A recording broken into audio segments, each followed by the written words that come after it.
Monday Night Football, baby. We're here.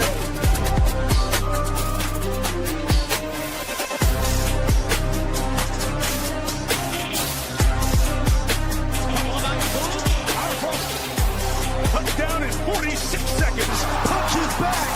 Touchdown.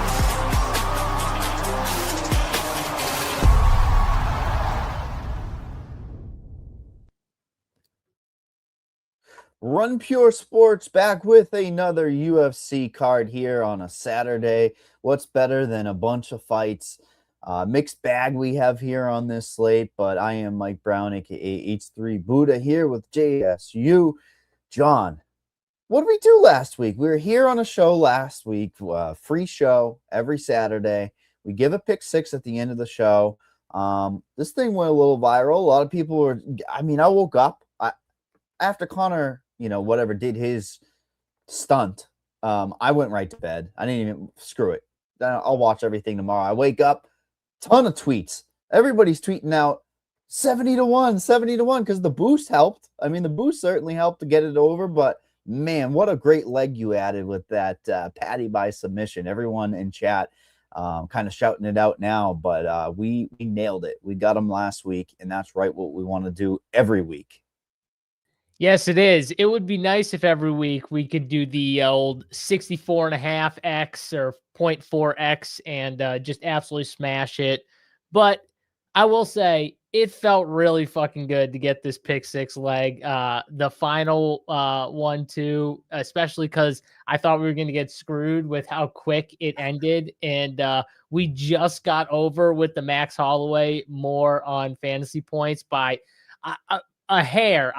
We got so lucky with some of the significant strikes that got called at the end with how that fight went down. And I'm not saying that we got everything right on that card, but the pick six smash, both our bets smashed. Yeah. And we called some of these friggin' fights. Not all of them 100%. I did not get all of them right, but we called a lot of them picture perfect there. So it felt really good to hit this one. And especially my boy Patty. I told you guys, I literally said, I go, you don't need, even though everyone was like, Max is free money, -2, whatever it was, which he was. That's fair. Everyone was right. I was wrong. But why do that when you can just bet Patty Pimblett, who's a dog, for free money? I tried to tell people, I hope people, it sounds like people in the chat were smart enough to listen. I hope some more people that aren't chatting right now listened and we all hit the Patty sub, because that was the easiest bet. And Mike, the fight went exactly how I broke it down. What did I tell you guys? I said, Patty, he is not good against guys that will just defensively wrestle or counter wrestle to stop or negate his grappling and get back to the feet. He is really good against guys who want to wrestle, who default to wrestling. And what did we see Benoit do? 20 seconds into the fight, Mike? Literally dive for those legs. Right when I saw that happen and Patty grab his neck, I looked over. My wife and her sister were sitting next to me. They don't know anything about fighting. And I just went, he's got him. He's got him. Then they started rolling around. And his ass was up, and his feet were over his head. My wife's laughing. She's like, "What the hell is going on with this stuff?" And every time, right? It was over. It was literally over. It felt so good to hit that leg. So I'm glad that some people in chat smashed this pick six with us. And like you said, Mike, I saw like 79x. I saw some massive ones.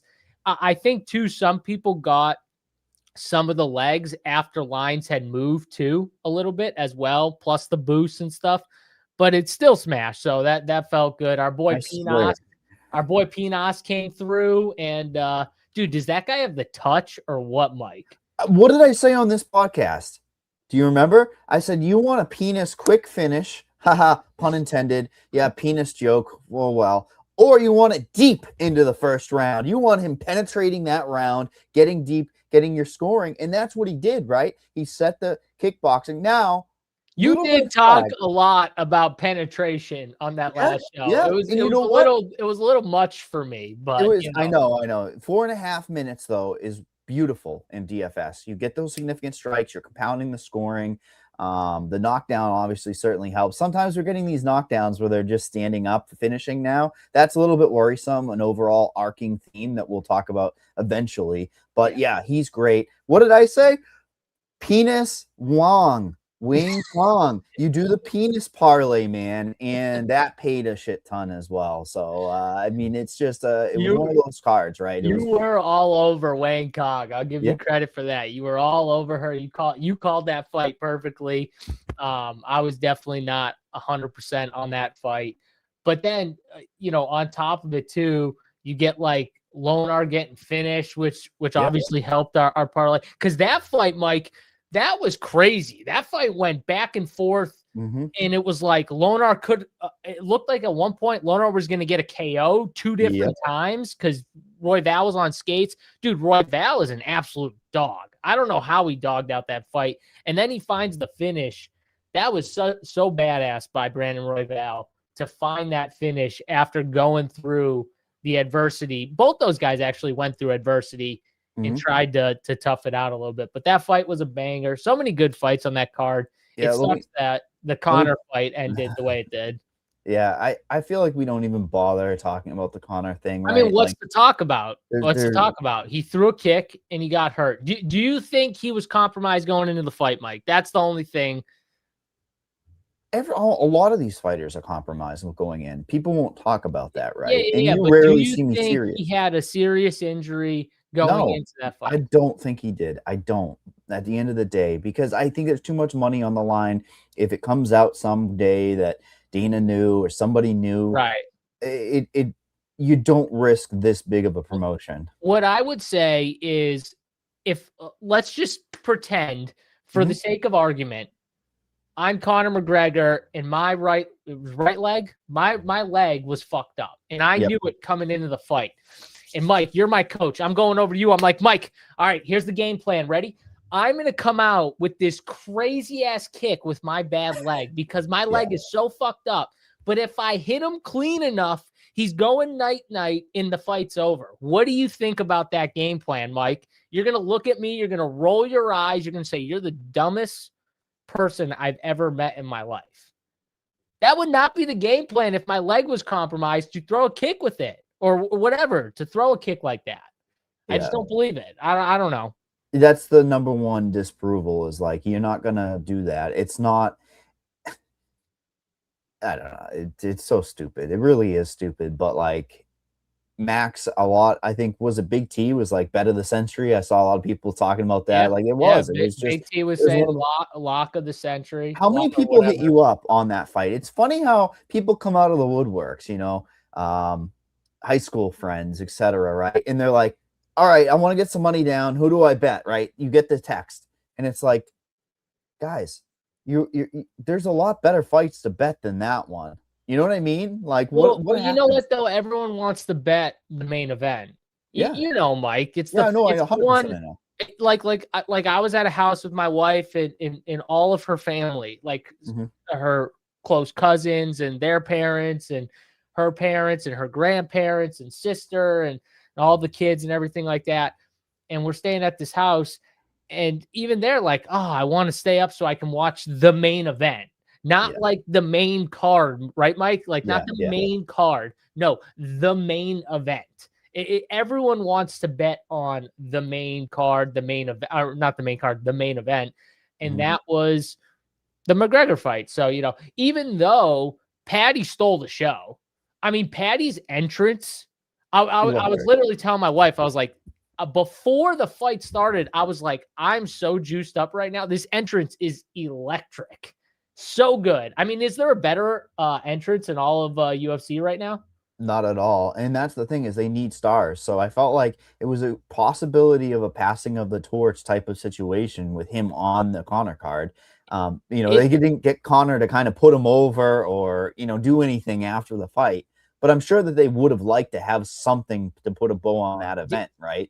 Didn't it feel too like the UFC gave him like the star treatment with like how long they let that intro go? And the 4K thing followed him into the octagon. You know what I mean? They had the whole thing. That's what I'm saying. Like the whole crowd's doing it.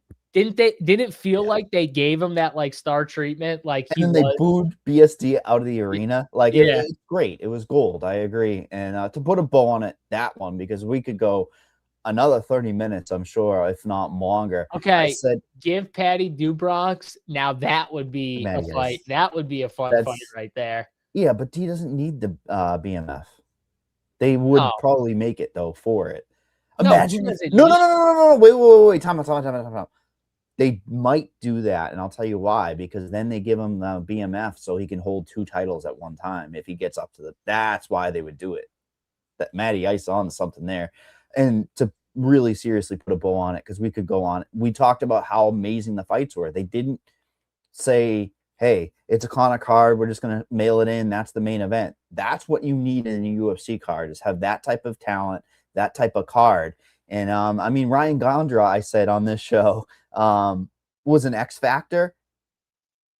GSU, he started the night out. I mean, Costa was a dud, I mean, fantasy wise, but Gondra was a X factor legit, because he was just priced in between of those, that elite middle range of all those action guys, and then the pay up guys, and he got his 100+ points, and that was super important. So man, let's repeat it. Let's see what we can do. I mean, we go from the highs of highs, right? Great card, to, hey, Kamaru Usman, old man, versus a potential bounce back spot for Driscus here. And then top to bottom, it's just like a bunch of contenders. You know, it's cut season, right? You got to cut a lot of the fat right now. The contenders are coming in for their 12-12. The OC likes the 12-12 contract. And I feel like we honestly have a lot of contender series fights on this slate. Don't you agree with that? Like it's guys that not necessarily deserve to be in the UFC yet. You know what I mean? It's a weird card. Yeah, I mean, we're about to break down a fight in Anna Malasana, who literally lost the first fight of the Ultimate Fighter, and she's on this card somehow. So yeah, I mean, there's definitely some fighters on this card that are fringe UFC talent, but we'll break it down here. I am gonna pull up, now that we spent a little bit with the obviously the pick 6 winner.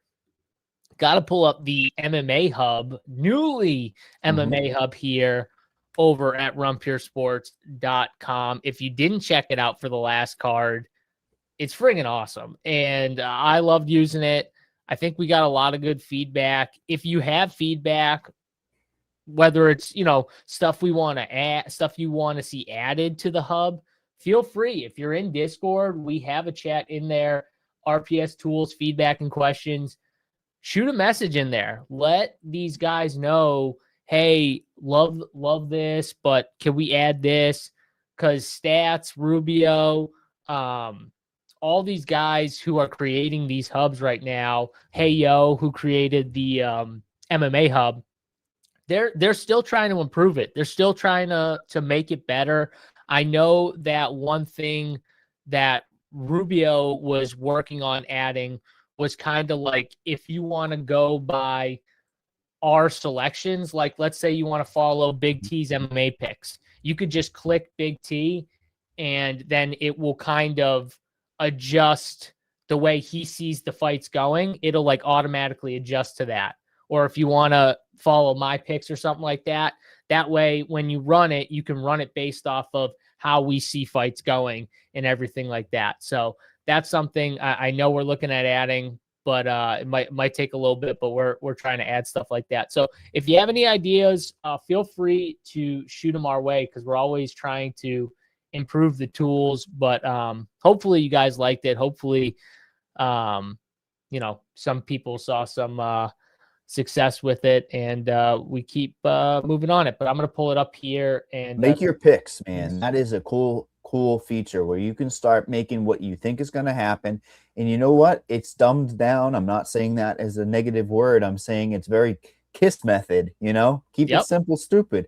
You know, you press the fighters you want. Have you clicked through? It's super, even above that, the one that says make your picks. Simple as that. Click the fighter, bang, and your projections are going to be starting. I mean, think about what happened. What did it do last week? It jammed the hell out of Terrence McKinney and Bobby Green, and we both knew that it would be a high-scoring fight. I don't think we knew it was going to be one of those Terrence give up, with a second left. That was a little iffy. And then they go out and party. Come on, JSU. Not a good look. Not a I good look on told that you front. guys, Bobby Green, dog. I told you guys, Terrence McKinney loses to everybody he steps up to.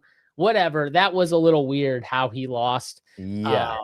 Got a little swipe body shot in there that Mm. dropped him down. It was a little swiper too. Yeah. But sometimes, Mike, those ones that don't look like they land like flush sometimes hurt worse, like the grazing shots down there in the midsection. So I don't know. It did look suspect though. I get why people were like, this looks a little weird. I did love though how Bobby Green was talking so much shit to him while he was on top of him. So, what was he saying? Like, you got one round or 1 round cardio. He's already tired.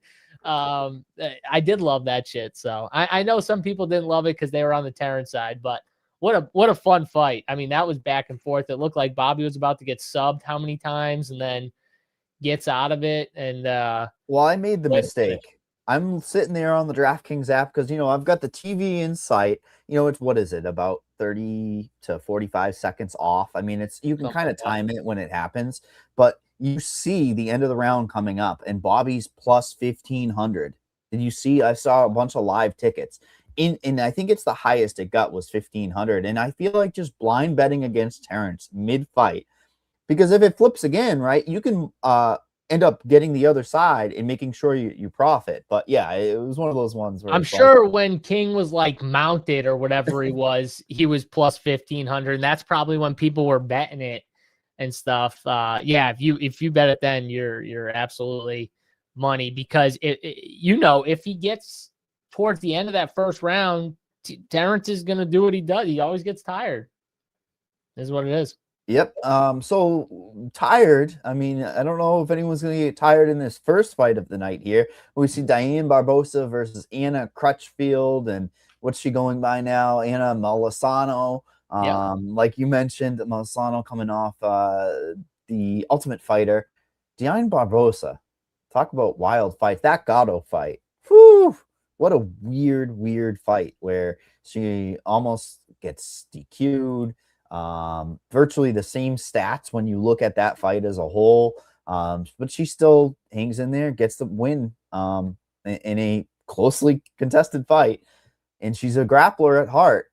I didn't like that even after she gets the illegal knee off and there's a ton of damage on her opponent that she's getting taken down. Not a good look, because like, you've got a compromised fighter. You should probably get her out of there. But when you look at path of victory, sneaky scoring, I don't want to start the night off by saying Diane Barbosa could be super important for fantasy, but I really do think she is. And, only minus 110, I believe, on DraftKings Sportsbook for a inside the distance. Her money line being minus 625, Crutchfield plus 455. I think we could have a sneaky good score. And I think it's going to be like a Barbosa type of slate where if she's getting that offensive wrestling off, which she has to do, I think Molisano is going to want to kickbox. If there's no takedowns, this is your type of play. Molisano could have some good success on the feet. Problem is, she's not a mixed martial artist. She's really one-dimensional, right? Molisano. She's probably not going to be able to stop those takedowns. I worry about the pace of the fight, right? The deeper it goes, but I think you're buying into some first-round equity. And Barbosa is just the more refined tools, I think, to get this thing down, get it to her realm, and get it done. Do you like the inside? Do you think this fight finishes? I think that's really, for fantasy, correlates very well. That's where I like it. Yeah. First off, McKinney was beating the shit out of Green on the ground. Green all bloodied up. Ref doesn't do shit. McKinney gets hit and goes down on the ground for like 2 seconds, and the ref calls it. Okay. One thing. He's going like that. If you are saying this and then you're a fighter, you cannot just get hit one time, go down, stay on your knees with your hand like this and not move. Watch Bobby Green get the shit beat out of him on the ground. He was constantly trying to move. He's trying to move his head. He's trying to do whatever. Like, Terrence didn't move. All Terrence had to do was like, try and get up. He was on a knee, I'm pretty sure, and Bobby Green was giving him those shots, but he was on a knee. Like, dude, stand up. If he stood up, they don't stop the fight. That's it, or moves in any way. You got to move at some point. So I get it. It felt quick. It felt a little off, but I don't know why Terrence didn't move. He knew, he had to know it was almost the end of the round. I know why he didn't move. Well, okay. You can go there. Maybe it was that. But back to the Malasano fight here. If you guys don't watch the Ultimate Fighter or Tough, whatever you want to call it, Malasano fought. She was, I think, the first fight of the season, and she was Bisbee's #1 pick, like #1 overall pick for the females. And they put her up in a matchup against, I think, DC's like #4 pick for the chicks or something like that. And she got absolutely destroyed. And it was just the pace and pressure that, in my opinion, bothered her, because on the feet, she was the way more skilled fighter. She said after the fight, it felt like she just couldn't go, like she was stuck in mud. She was in slow motion or whatever. Because you can see, like, the skills are there. Like, the boxing is crisp. She does have nice boxing. She does have some good power, some good striking, but she definitely has holes, and she's way better when she's advancing and moving forward. And she got pushed back that entire fight. That chick just put the pressure on her, and she was hitting her with low kicks. She was tagging her on the feet, even though she was not the better striker, but she kind of looked like it. And then when the fight got to the ground, Malasano did not know what to do. If this fight hits the mat at any point, I expect Diane Barbosa to get a finish very quickly here. So to me, it's just, how fast can she get this fight to the ground, Mike? Can she get this fight to the ground in the first round? Because honestly, in the Ultimate Fighter fight, the chick she was fighting, I'm blanking on her name, but she didn't get her to the ground via her own takedown. She didn't really force the takedowns. She kind of, I think it was like a kick, and Malasano like fell down, and then she just ran and jumped on her, and then found her back and eventually got the choke, and that was it. But Diane Barbosa should go for takedowns early, should be able to get them, and if she does get them, I think this fight's going to be over pretty quick. So to answer your question, I do think it finishes. I do think Diana Barbosa is just the better overall fighter. And especially on the ground, she should be able to find a finish here. She's got awesome jiu-jitsu when this fight hits the ground. It's very high level. And Anna losing the way she lost, where she kind of lost on the feet before she got subbed, that looks really bad to me. Well, you know what looks bad is the price tag, right? Nobody wants to get behind Diane Barbosa at like -700, right? By lock, it's going to be -750, I imagine. It's just going to be a parlay piece. But styles make fights, and that's the one where it's like, who cares if she's a -625? If she goes in there and does her game plan, we all know that she can do and should be going for, she'll look a -2000. She'll look Gable Stevenson. You know what I mean? Like, that's, not the same exact situation, but I'm just saying that's what you want. That's value. Who the hell gives a shit if it's -650? It kind of depends, though. Diane Barbosa could do the bullshit where she just plays with her on the feet for a little bit, shows off her striking a little bit, doesn't like force anything, and opportunistically gets this fight to the ground. You know what I mean? Where she's not like forcing takedowns. She's playing the stand-up game with her, because Anna did just lose a fight that was mostly like on the feet until it wasn't at the very end. So Dione could win this fight on the feet. She doesn't have to get this fight to the ground. I just think if she gets the fight to the ground, it's going to be over really fast. Very interesting is the pricing on this slate. I'm such a fantasy-minded guy that Barbosa being 9,400 and then a massive $400 to get up to Carrera. It's one of those situations where Barbosa doesn't fantasy score well. The ownership is somewhat going to her, so she's going to be about a third of the field, which I think is correct. I wish it was like 15% because then I'd be super overweight. But she's also never been a fantasy darling. Do you know she's only scored over 100 points once in her fantasy career against Diana Belbit? I mean, Diana is a reporter now. You know what I mean? Like, funny how times change. And Diana was supposed to be a kickboxer, right? But yeah, it's funny. The times have definitely changed in the MMA streets, haven't they? Because years ago, if we had Barbosa in the same spot, she'd be what, 20% max? Yep. Yeah, and it makes sense to me why, she doesn't score a lot. The one time she scored well was, the first round finish. I don't think you're going to get volume and takedowns. So the longer this fight extends, the probably more she is busting in scoring. But like we said, the way she gets there is probably a quick win. It just sucks because like if she gets there with like a quick sub, if it's not like in the first minute, like what's she scoring? Yeah, the bailout is maybe a potential wrestle fest where she just gets on top, you know what I mean, and Yeah. dominates. And the last thing for this fight, I wish I had unders on DraftKings Sportsbook. I'm scrolling through significant strikes, takedowns. I would honestly probably take under on the takedowns because they're probably going to give you like 2.5 or something like that. The reason why, I think you could just take one. I really, really think the unders are in play. I would just take under on like significant strikes if they offer it, It, probably. it's not there, and sadly enough, it's not there. I'm going off of UFC stats, the sports books, Well, on pick DraftKings. six it is. So Yeah, it's funny. It's like DraftKings has a different lineup, Tapology has a different lineup. You know how it goes, right? Late notice, sloppy. They're like, all right, guys, let's go out there, but they're definitely gonna say, guys, go out there and have a fun heavyweight fight, man. RJ Harris versus Alvin Hines. Um, I shake my head a lot on this show. You have to shake your head to start this one. You've got Alvin Hines coming off of a steroid positive test, and he's minus 120 on DraftKings Sportsbook versus RJ Harris, who is plus 100 and making his debut here.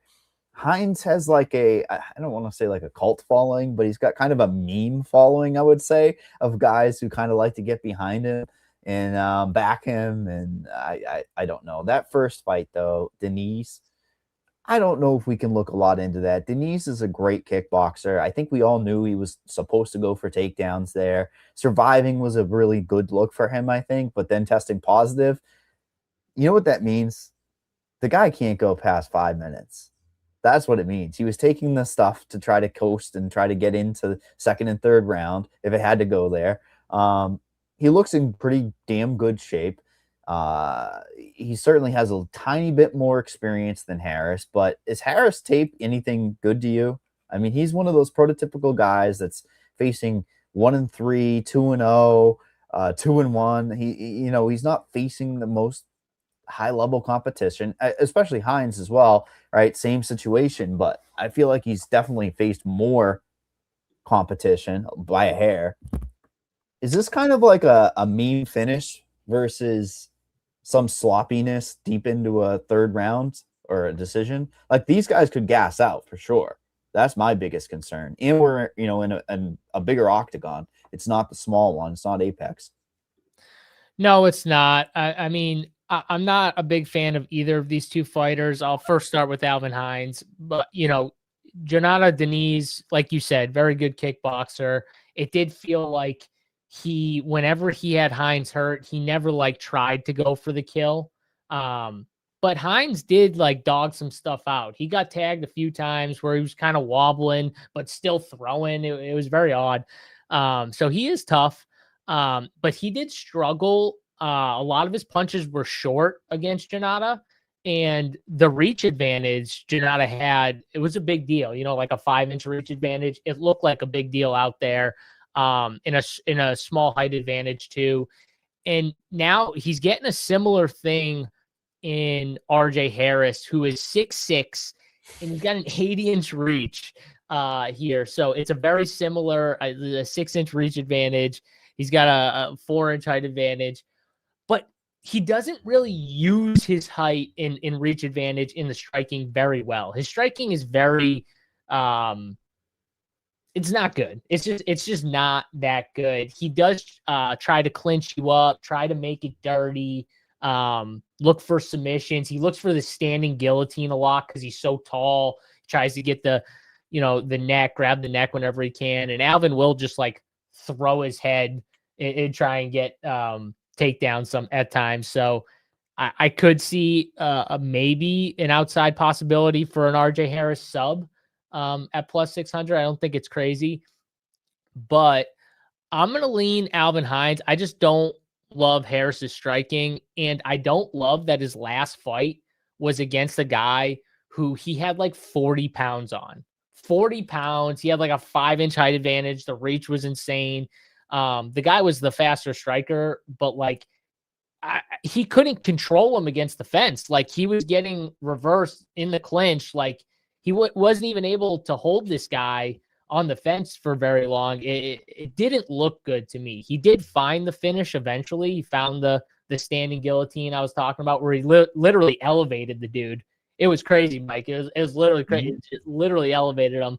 But I don't know. It's just something about that fight. It doesn't look good to me. And I think Alvin Hines is dog enough to maybe dog some stuff out. And RJ in that fight was very hittable. Like I said, against a guy who he was like 230 in there against friggin' RJ Harris, who was like 260 at least.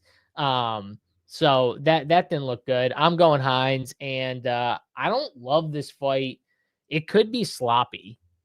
Oh yeah, and I like sloppy for fantasy. This is one of those ones where I'm gonna say something wild. You and I are gonna love, from a fantasy standpoint, Bashi versus Delgado. We're gonna love that fight, right? Like that's 2 higher levels and decent prospects, right? Mm-hmm. Man, would I rather have this fight for fantasy.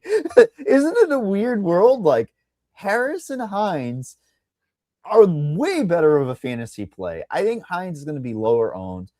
I'm also on the side that you like there, Hines. I don't know why I like this more than I should, but 2 takedowns. They're not giving you an over-under just to get 1 takedown, but Hines 2 takedowns plus 140. I kind of like it because I think when it gets to the sloppy realm, big man's going down, right? Like he, whether it be a knockout or going for those takedowns, get those legs, do a little foot sweep, get them down, get back up and get 2. You could get 2 in quick fashion here. I think you start clicking around on our hub, don't you? Like these 2 guys are going to be optimal at such a high rate that I think almost. What is the 3rd round? Start clicking on the hub if you don't mind. I'm sure like a Harris 3rd round is going to be optimal. I don't know if Harris 3rd round is going to be optimal. Yeah, because he might be on his back. I mean, yeah. I'm guessing that might be the case. The reason why I said he might be optimal is because of the length, right? Hidden scoring. If he's scoring with a jab, if he's scoring with striking, he just doesn't really fight behind like a jab. Yeah, I know what I saw. It didn't really look like to me, even though he has the size, he doesn't really like use it to his advantage. He kind of fights in a way like a smaller fighter because he just wants to like clinch you and hold you up against the fence. At least that's what he did in his last fight. And I don't know. It was very odd for a guy his size. But maybe he's just not there with the striking. It didn't look there because he was getting tagged a few times where I was like, man, if he was fighting like a bigger, stronger fighter, maybe a guy who's on a little juice, like Alvin Hines or something like that, and he's getting tagged like this, he might be going down. You were looking for the word for striking. It's rudimentary.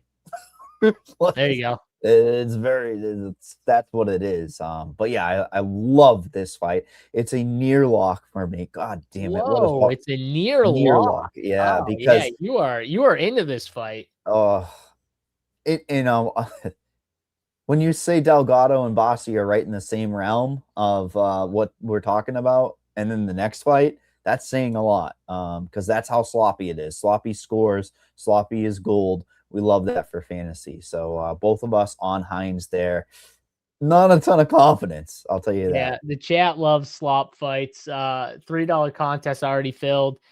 It stinks. Yeah, they need to make that thing big. The $3 just the nuts on DraftKings. The thing you can't fill friggin' 9 hours before lock, like on Saturday. Like, come on, we got to make that thing bigger. DK, come on.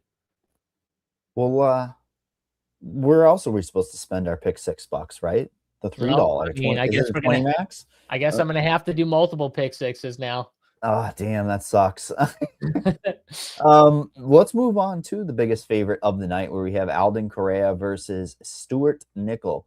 We have Alden Correa coming in at a 10-1 favorite now at this stage. He is a minus 1050 on DraftKings Sportsbook. Come back on Stuart Nickel, a plus 675.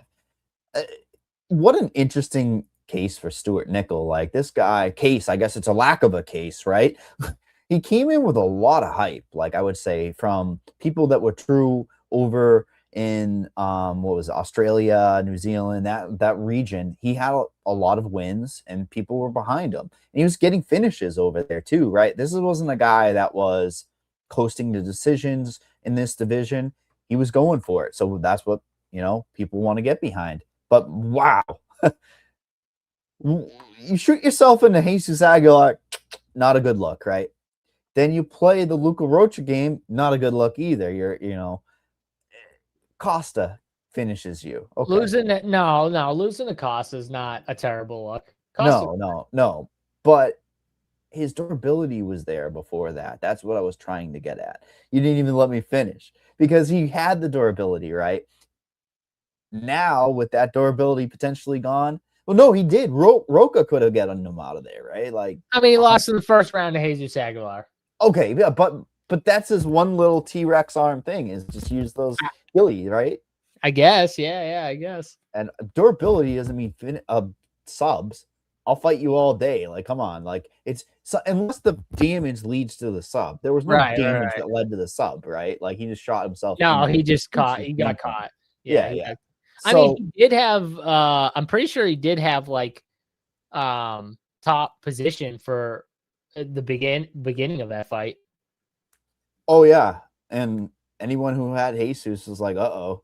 Yeah. For sure. Yeah, I don't know. Alden Correa, though, definitely came out of nowhere with that Costa win. Really catapulted him up the division.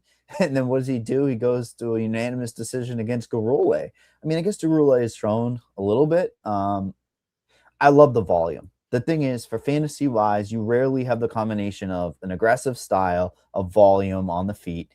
I think you've got a great floor. 9,800, I am struggling to get to. When you only have 12 fights, first of all, you're going to be sacrificing way too much salary to get up to him, right? And you're not going to have anything too comfortable. Even these mid-range favorites now aren't going to help you get up to a Carrera. So I think you're sacrificing almost too much to get up to him. And he's going to need, is it 115? Is it 110? I'm not entirely sure. Like, I know that it's a small slate, so like the scoring is going to be a little bit tighter, but he's got to beat Hooper. He's got to beat Duplessis. Yeah, and I think you can make the case on this card. The 9Ks just in general are not fighters we love backing. You can poke holes, I think, in the scoring upside of a lot of these 9K fighters. I mean, Fatima is minus 200 to go to decision. You got Christopher Duncan, who's 9,100. And, I mean, that guy...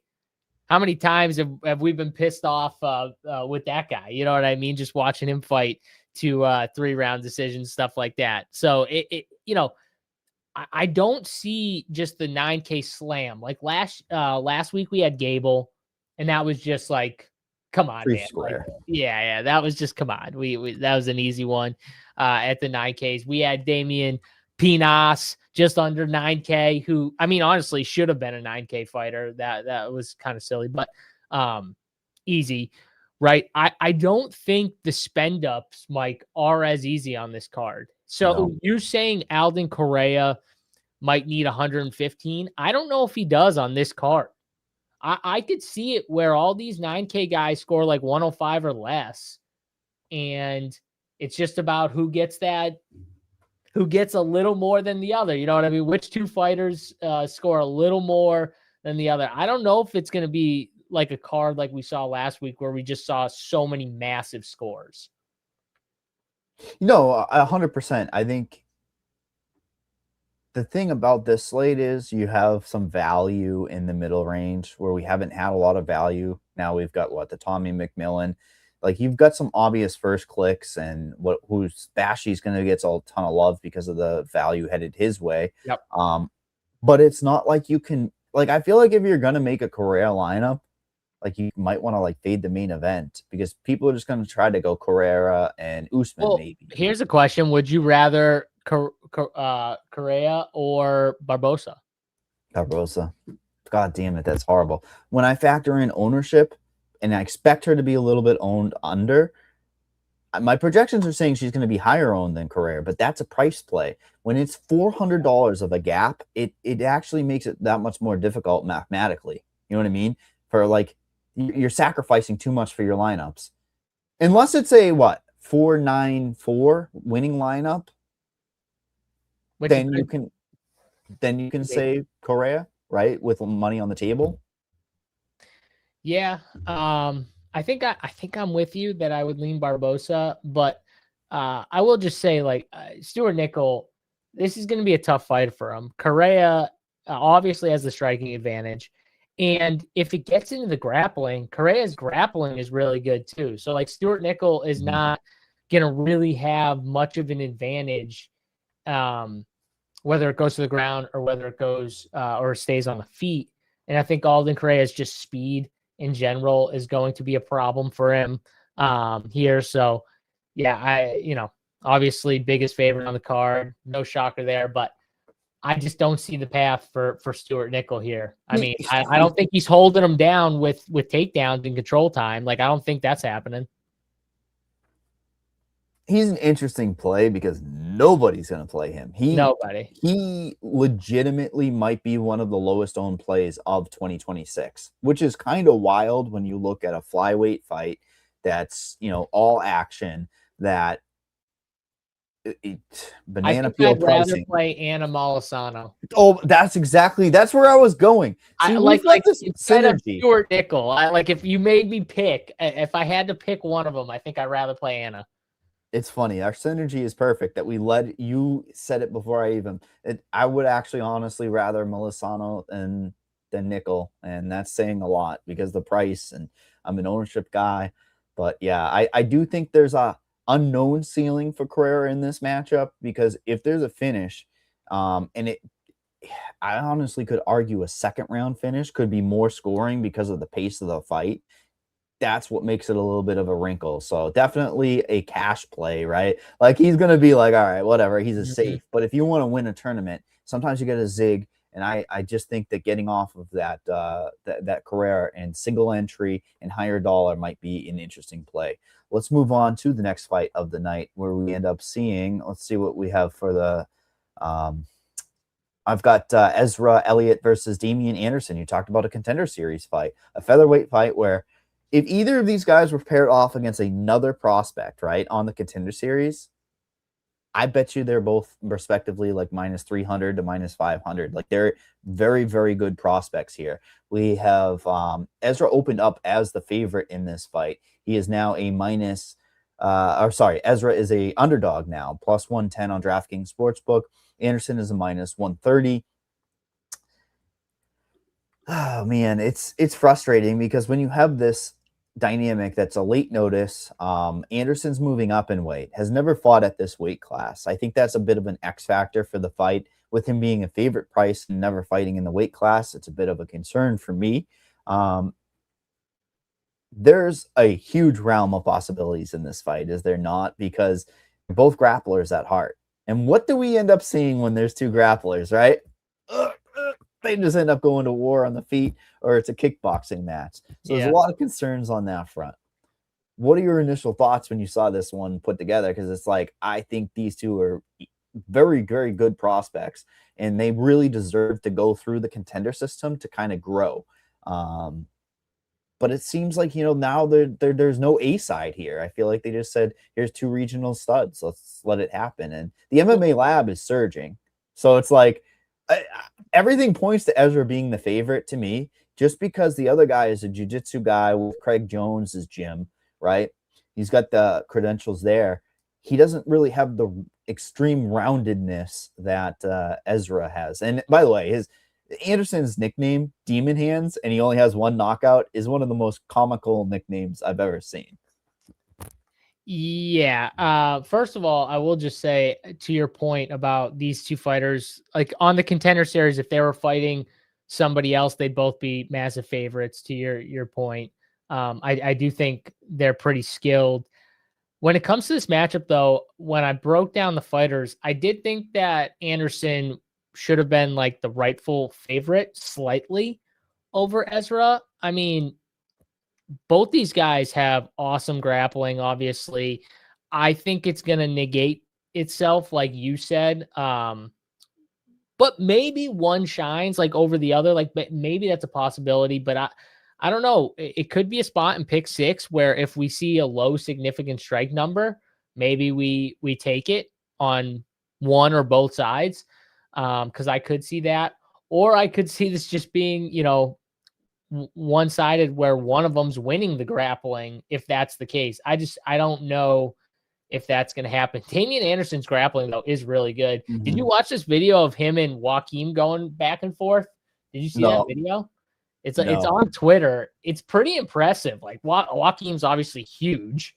I was going to say that's not the most fair fight, but if he's keeping it on the ground and keeping position, well, they're just like grab. Yeah.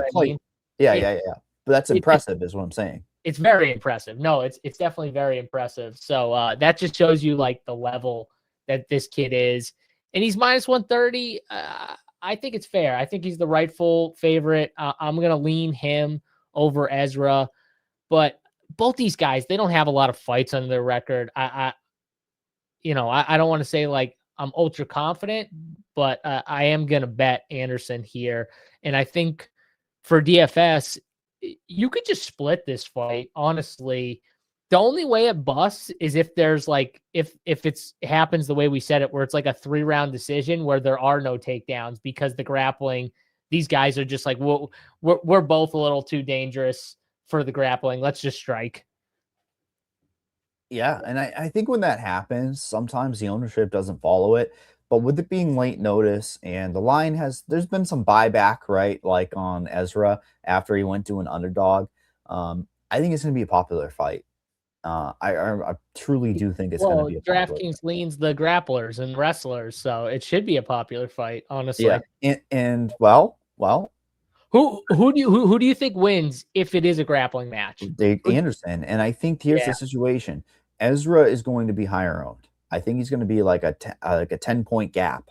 It makes Anderson that much better of a play. That's essentially what I was going to say. Even though Anderson's going to sniff 20 to 25, if he's closer to 20, you're going to be thrilled with your ownership, and you know that you're signing up for the leverage. We talk about it all the time. When you're paying up for a favorite that's going to be lower owned, like Luke Riley. I mean, totally different stylistic. I'm not talking stylistically. Yep. I'm saying he was such a low owned favorite to kill off a popular underdog. That's a very good situation to have. I'm going to be over the weight on Anderson. I might honestly be even double the field because I think he's going to score very well with the scoring system that we have in place. The buying into the unknowns, right? A lot of money movement towards him helps back my point of playing him up, making him the favorite. But yeah, I mean, the funny part is they're both in the UFC now. I wonder what happens to the loser here. They're not cutting them. Like they get another opportunity. No, they'll give them, you know what they'll do is they'll probably give them a favorable matchup, like a striker matchup. Or a Contender Series guy that just squeaked by or some bullshit, that's the type of situation that happens. So yeah, that middle range is so amazing. We'll continue to break down the middle range when we get to the Delgado. And we just hit on the $3 choke 'em hold 'em, but yeah, it sucks. It filled really early, so didn't get in. That's all right though. I mean, I'm surprised they're not running something else out because we're still, what, 5 hours away? Yeah. Oh, 5 hours away from Levi Rodriguez versus Felipe Franco. What are we doing here, man? Why is Felipe Franco here? I don't get it at all. But Levi Rodriguez is the favorite in this spot. He is a minus 142 favorite on DraftKings Sportsbook. Franco is a plus 120. You talk about slop. Is this one of the lowest level slops on this whole entire slate? Felipe Franco, which I was shaking my head and saying, no about, was that, he comes into the Freddie Vidal. He's like a pretty decent favorite in last year's Contender Series. He laid a goose egg for the most part. I mean, he had the fight won a couple times if he just pushed, but he just didn't have the gas tank. I didn't think he looked good there at all. And then, what do they do in these regional scenes? All right, 10-7. He wins right away in the first round. 1-1. You're fighting backwards, dude. What are you doing? You know what I mean? Like, I get passionate about it because I love this sport, but there's nothing to be said about that. You shouldn't be rewarded going back into the UFC. He takes the Mario Pinto fight, which is a very dangerous fight. But Levi Rodriguez, 5-0, and only, being the Contender Series guy that wins. Loses, right? Vidal. Yeah. No, he iced him in the first. Iced him in the first, right? But then he overturned it. Then it was a no contest. Yeah. I'm not MMA mathing this at all because you can't do that, but certainly he's faced the better competition. How do you play either of these guys with any semblance of confidence? I mean, I guess you have a little bit of confidence in Rodriguez with the striking, the power. Yeah. But this is a weird fight. This is a weird fight. I agree with you. And I don't know if it's a fight where I want to sound super confident, but I am picking Felipe Franco here. I did think, he was the much smaller fighter. It's not talked about enough against Mario Pinto. And obviously Pinto ended up winning the fight, but he held his own for, that fight right there. And I know the Freddie Vidal fight, it doesn't look good at all right there. He should have won that fight.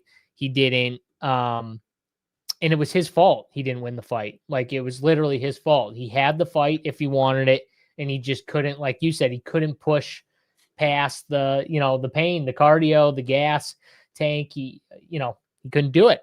But I don't know. I think even in the Mario loss, I think people just look at it like Mario sucks. I think it made Felipe actually look a little better just going to a decision and the way it looked with Mario. And now he gets Levi. I don't know. I think it's a spot where I can lean in, take some dog money. It's not going to be like one of my favorite bets on the card. I do think it's dog or pass for fantasy. That's for sure.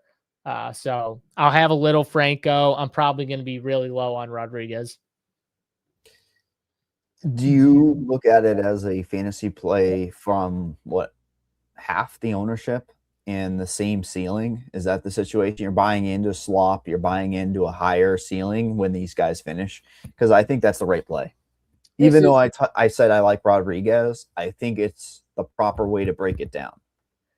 Yes, I do. And this is MMA math for you. Both fought gym teacher Vidal. Levi got him out of there, but Franco lost. I can see Franco laying on Rodriguez. That's literally what's going to happen probably. And we're all going to hate our lives watching this fight here. But that is MMA math exactly laid out to a T.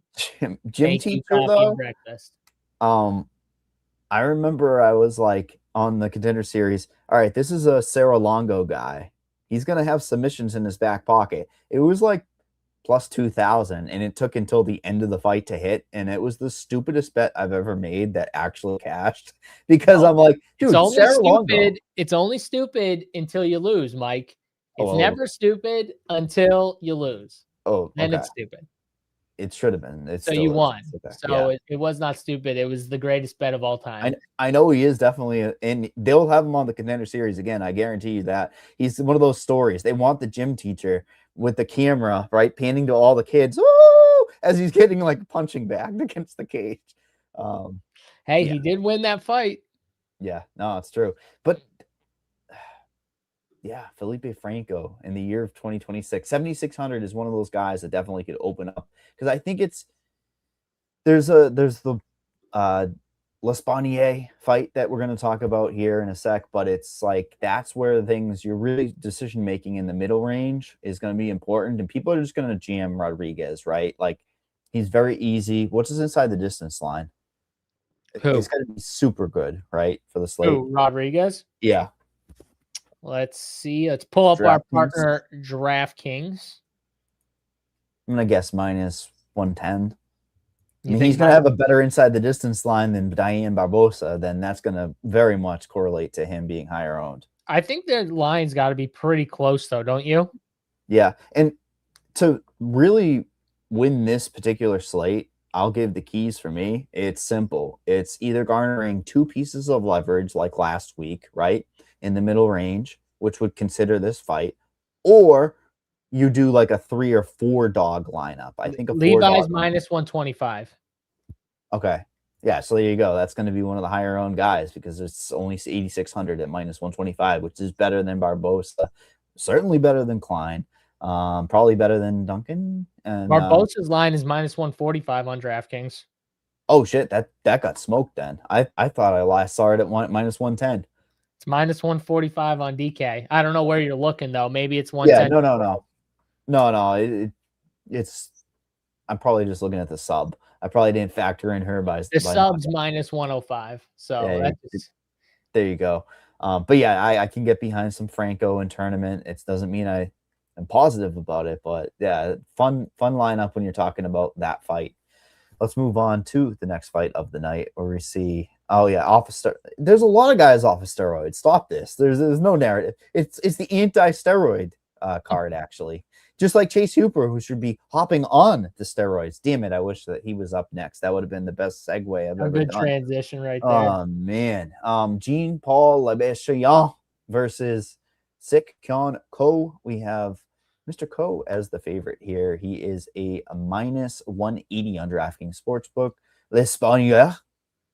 Is that good? Or just throw it out there. I mean, if you're going to fuck it up, you might as well just do the whole, accent. I like it. I commit to it. Plus 150 for him, who, comes into the UFC off of a massive head kick knockout on the Contender Series. Jack Congdon. I was watching him down the road in Plymouth. You know where Plymouth is, down the road from me. And I'm like, dude, Jack Congdon's not good. He's one of those guys. Massachusetts scene is horrible right now. So, whatever. But him to get the knockout was not expected. Hey. Respect our boy Mitch Raposo. Respect. Oh, yeah, my bad. Respect. He got a dub. He got a dub last time out. You respect I know. Lowest scoring dub of all time. Yes, You're right. For fantasy, I didn't say he was the greatest fantasy fighter of all time. I just said he was going to get the dub. So, 2027, winners win. When we look at the futures bets, you better mention his name. No, stop. Stop it. Where I was going with it was that he came in with a huge line of jiu-jitsu. His dad was a coach for one of the early UFC guys that was a striker and taught him all the jiu-jitsu. So he had that lineage, and then he goes to a split decision against Phil Rowe. This is going to be a guy that's going to be like a 50-50 fighter in the UFC. Now, Ko, I think, has been overproducing. I don't want to say that in a rude way, but it's like he's just been doing a good game plan, right? Blanket these guys.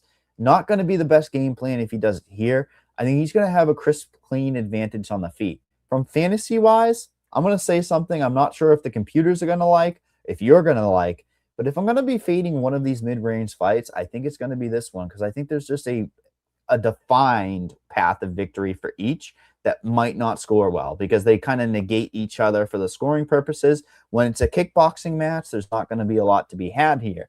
And Ko is only 20% owned, so I think that the ownership's saying the same thing. And Labechayan is a 25% owned, higher owned. I ever so hope that it does go to the realm of grappling because I think I would being on Lebession a little bit higher at 7,400. He gets me off of some of those plays like the El Ezra plays. Usman's going to garner so much ownership, so I kind of like that idea of mixing him into my lineups. But from a macro standpoint, I think these guys might negate each other, JSU. I hope I nailed that one and you're in the same boat, because if you think there's a finish, then God bless you. Yeah, I don't think there's a finish in this fight. And I feel like Lebession, by the time we hit lock, is going to be pretty popular here. I feel like he's a dog people are getting behind. The line's kind of moving in his favor. He's 7,400 on DraftKings. So it's a nice price tag for someone, plus 150. I don't know. I feel like he could eventually, he can maybe get over into that 30% range of ownership.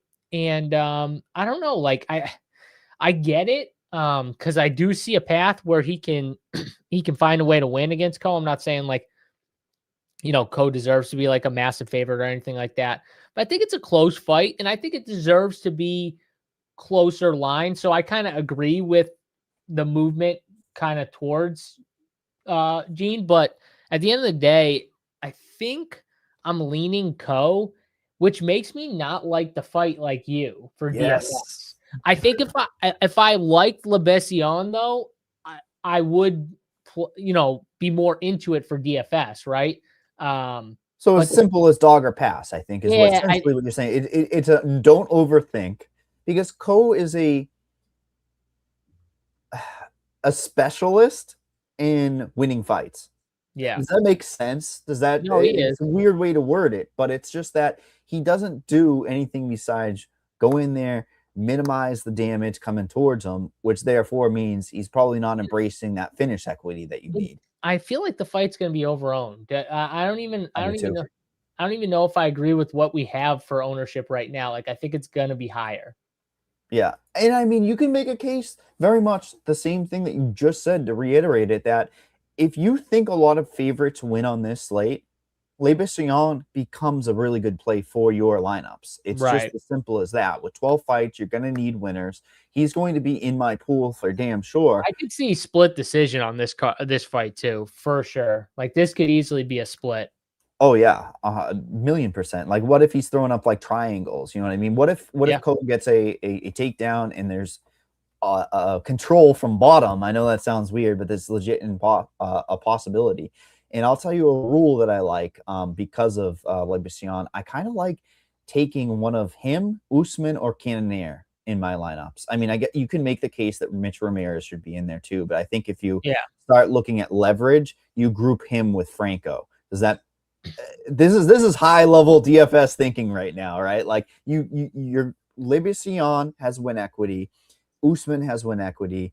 I would definitely add Mitch into that boat, but yes. But I think I'd make a pool different for him. I'm saying I would do Franco and Mitch in the same boat, because they're half the ownership, so they're going to kill off a lot of the ownership. So you only need one of those. Yeah, that's one. Yeah, exactly. So that's why where I'm looking at Lebession, Usman, and Cannonier more so for win equity, I guess, is that pool of players. So that's how I would handle that. But I'm not high on either of these guys long term. It's just these guys are going to win fights. They're going to be 50-50 fighters in the UFC. And you certainly hope they go to a fight where they have a huge advantage and can I guess both of them implement their ground game. It's funny to say that with Co, because it could just negate itself though, where we see a striking, a lot more striking than we're used to. Forcing GPL into, he should embrace JBL, by the way. He should get John Bradshaw Layfield in his corner. Remember JBL? WWE. Of course, I remember JBL. Okay, good. That would be pretty amazing if we could get the fact you're giving him that nickname is disrespectful to JBL. WWE champion. He made it all the way to the title. Respect that man. ASU Mike, how do y'all feel about same game parlay, Paul over strike total and KO over 1.5 takedowns? Interesting. So wait, hold on. So that's going to correlate high, right? That's going to be like 4-1. I can't. So wait, we're saying Gene wins by KO, right? No. He's saying like his name, Oh, okay. So Paul over strike total Yeah. / Co over strike total. Yeah. Or no, Co over 1.5 takedowns, right? Okay. Let me put this in layman's terms. He's talking put in the same game parlay over on takedowns, right? 1.5 takedowns. 1.5. Okay. Then take like as much as you think is going to happen for significant strikes on DraftKings isn't giving me props yet, but yeah. Okay. Because because what happens is you could then ladder it. You could take one, place that bet, take the next one on the over significant strikes, take that bet. Coffee's trying to kind of milk the system for as much as it's worth if the odds are completely out of whack. I got it. Yeah, DraftKings doesn't give us the props yet on the same game parlay, but I don't hate that. That's crafty. That's more crafty than my brain can even handle. I need more coffee. My brain didn't even handle it for a second, but I like stuff like that. And just for instance, I mean, God forbid if Phil Rowe had a little bit more time on the feet, he might have gotten more than his 4 significant strikes. Like, oh boy. Oh man. We go from that fight there where you talked about Styles, perhaps. Let's get to the bangers. Yeah. For Styles negating itself too. Is this not the? I mean, outside of McMillan and Montes, where you're going to have flags being stuck in deep, this fight is fucking awesome. I mean, I love this fight from a fan standpoint. I mean, you've got Austin Bashi, who is an elite wrestler guy that comes in, gets the contract, then gets set back by Christian Rodriguez, like everybody does, right? And then he goes in. I forgot about the Yanis fight. I don't know about you, but when I saw it, I'm like, wow, I didn't even realize. That's our boy. I know. And he hung in there against higher competition too. But it's funny how like you just forget about things. He gets a win really easy there, right? I just wonder about he's not active. Like you never see his name, right? Bashi, in like the regard he was coming into the UFC. So I wish I had a good buy low spot. He's probably going to close the favorite here as he's a minus what? 125 right now. He's moving towards Bashi, the line. Yeah, and that's because of the wrestling stylistically. And when you look at Delgado's last fight, that's the math side of things. When you've got Andre Touchy-Feely taking you down 4 times, there might be a little bit of a hole in your game. And he had to, I think he was a bigger underdog after the first round. He still pulls it off in a split decision, 94 strikes to 62. If this thing is crisp and clean on the feet, this is your type of fight, GSU, where you want to take all of the Jose Delgado. But I don't think it's crisp and clean. And I think that there's stalling techniques here that Bashi will hold against the cage. Delgado will get the overhooks. They start playing the cage control game. I'm worried for fantasy. And I think a lot of people are going to be drawn into this fight. And Bashi clearly is the side for fantasy. It's very difficult to play Delgado, I think, on this slate. 8,300, I guess, is okay, right? Price tag. And now you've got reverse money against him. He should be extremely lower owned than I think he's going to come in. With that being said, I think there's just too many question marks on Bashi. I really do. I think Delgado should stay the favorite by a hair. I know I don't think you saw that happening because I do like the wrestling for fantasy, but I just think the crisp, clean striking and the ability, he's still evolving. Delgado came in pretty green, didn't he, to the UFC? I mean, comes in. Yeah, I guess. I think what you're getting at, though, the question marks with Austin Bashi, I mean, losing to C-Rod, okay, it's not a big deal. It's his first fight in the UFC. And then, he does look the part against John Giannis, which, by the way, John Giannis' one hole is like what Austin Bashi is like. That's his game, right? So, he gets the sub or whatever. Okay. But this is the true test to me because Jose Delgado, dude throws heat.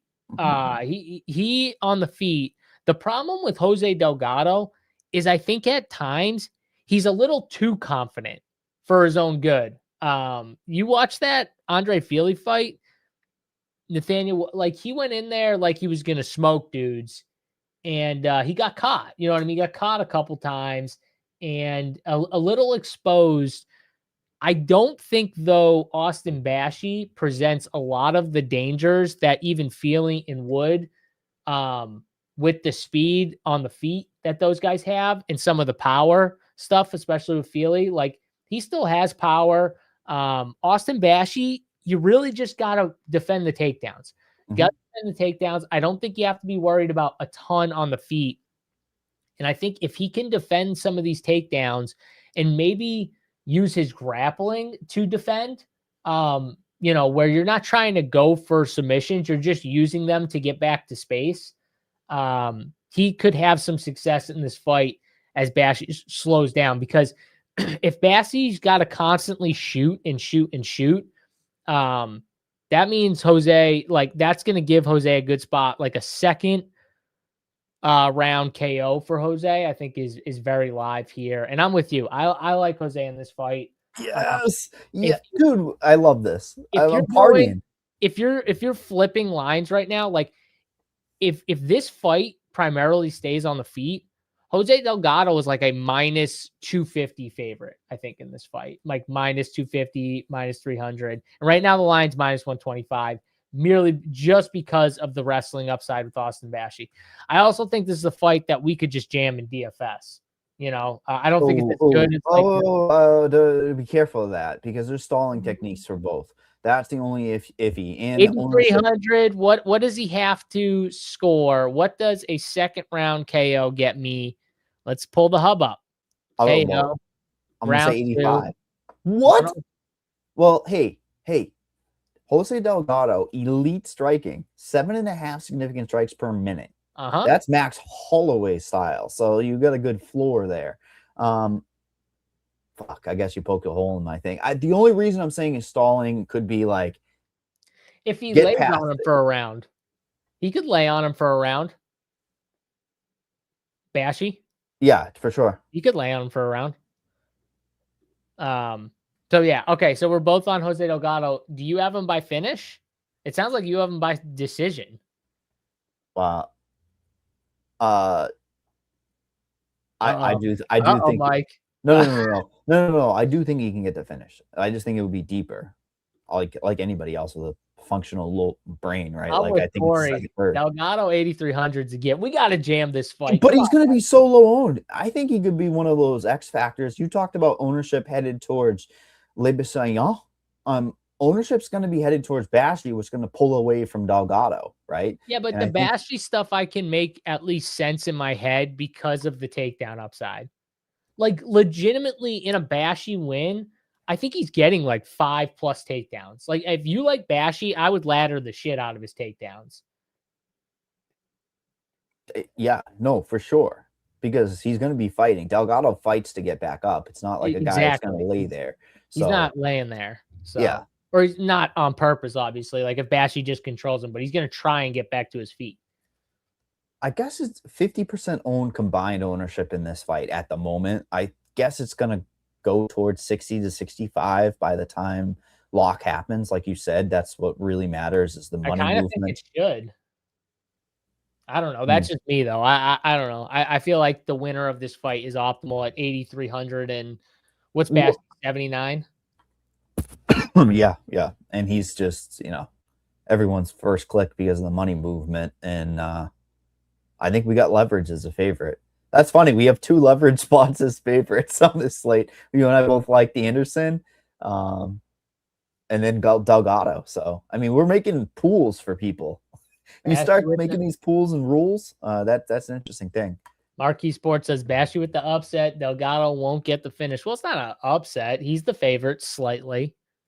But I will think in my head it's kind of an upset if he dominates him. Like it will, to me, it would be pretty astonishing in like an upset fashion if Austin Bashi just like rolls him, where like Jose Delgado just had no chance and he just got destroyed until it was over.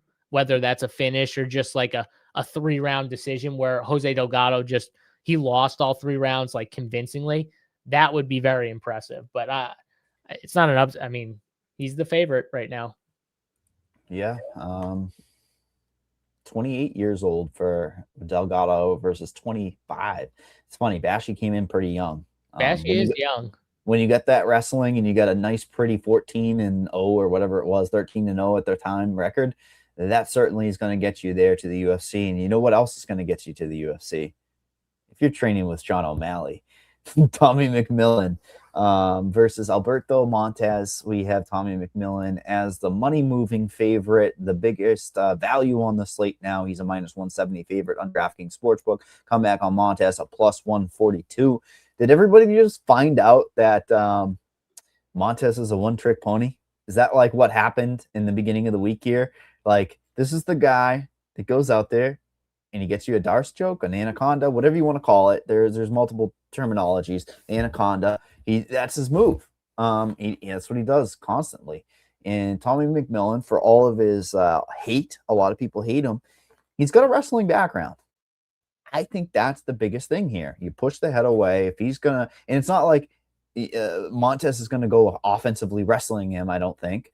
Maybe he tries to, but the volume should keep Montez off. So I do understand the movement. Tommy embraces the violence, which means volatility within his fights, which means you should be targeting those fights for fantasy. Because I think when Manalo there, he did some damage on Tommy. That's not a good look at all as a big favorite. So I think eventually we're going to have a spot where he's going to be a big favorite and he's going to let down. But when you really dig deep into this fight in the striking realm of things, I hope it's not close. I hope Tommy wins. I'm going to follow the money movement. I like Tommy at 8,200.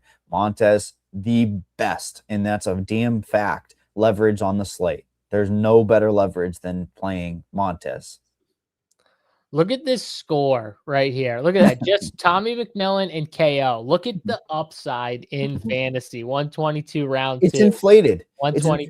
It is very much inflated. You know why? Not 10 significant strikes per minute is going to inflate that. Yeah. Here's the thing with Tommy McMillan. You were talking about the grappling. Maybe that's the game plan here because he does have grappling. He really does. But everything that this dude says, the way he kind of shows himself off, he knows what people want. They want a fun fight. What's a fun fight? Just, move forward, throw down type of fight. And that's what he gives you. Even when he has the potential to wrestle and to grapple, he's choosing not to do it. And he kind of says it in some of like his interviews and stuff. It's like, I'm having fun. I'm giving the people what they want. He's doing the thing, like the persona type thing where he's like, fuck that guy. I'm going to beat his ass on Sunday. So, like, he wants to go in and roll you in not the grappling way. He wants to go in and beat the shit out of you. Almost like outdog you, though. Not like one punch, just finish you.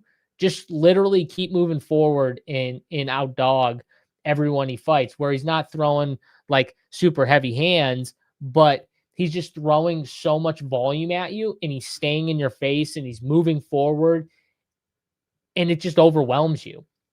He's not the best striker. He really isn't. He's not really that good of a striker. He's not defensively. He's terrible. He gets hit. It's just that it's so overwhelming that fighters don't know what to do. So I get why the line is what it is, but Alberto's not a slouch. You know what I mean? He does have grappling. I do think his striking is like okay. I don't think, like, comparing it to Tommy, it's very different, but I don't think technically they're like way off of each other. Honestly, I just think Tommy's pressure is what is kind of the game changer. I don't know if you'd say that wrong. Like, Tommy's grappling is his best attribute. He doesn't use it. That just tells you everything you need to know, though, about the fighter that we're dealing with. So I think this is another fight we jam, and I'm gonna be heavy on Alberto. I mean, Tommy's gonna come in at like 40%, and Alberto's gonna come in at, let's see, 15, 20. 20. 20. I mean, I'm probably gonna be 40 on Alberto if he's coming in at 20. I'm probably gonna be double the field. But who do you pick to win, right? Isn't it funny? We have different ways to break down fights because, like, Yeah, who do you think wins the fight? Because I agree with you, and I'm probably gonna take the shot on Alberto here. But I do think that this fight goes under. I do think it finishes pretty quickly. Not quick, not like really quickly, but late in the first round, beginning of the second round. I think this fight could be over. But I will take Alberto with the dog money. Tommy's line is inflated, but he's also one of those fighters. You know what I mean? People love his style. So Tommy, I think, was tipped by one of those influencers on his page, and that's really what moved this line super heavy towards him.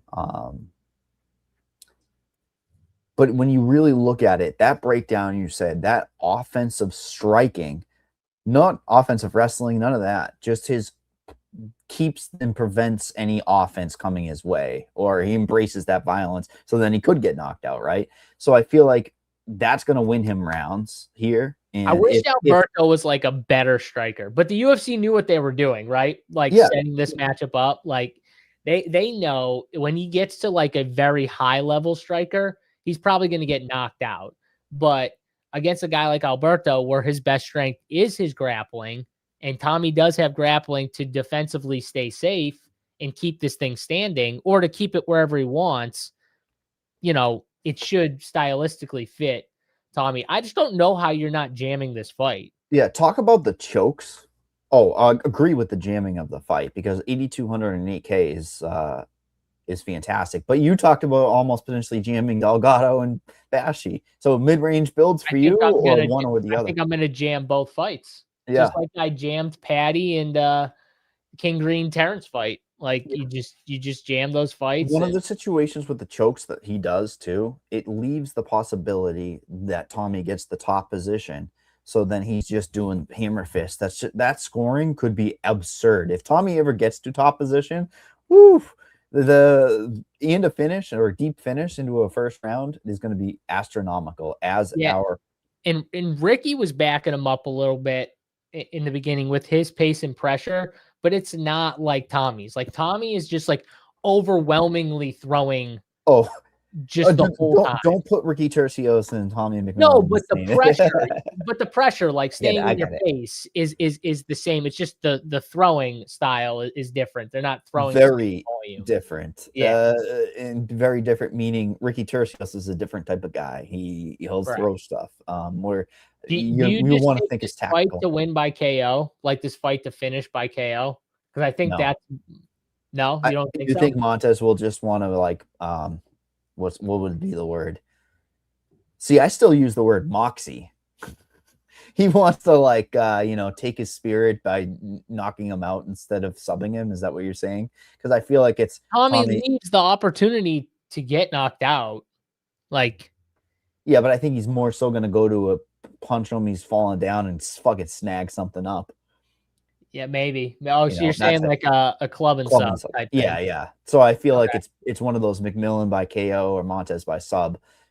God, McMillan is just one of these fighters, though. I can just tell it right now. He's just gonna own me because I like never can get around these fighters that just, they're tougher and they throw the volume out and stuff like that. But like their talent, it doesn't match like the toughness in a way, but they're just good at what they do. So marketing. Maybe it's wrong, and I'm gonna look like an idiot for betting Alberto, but I will probably be doing that.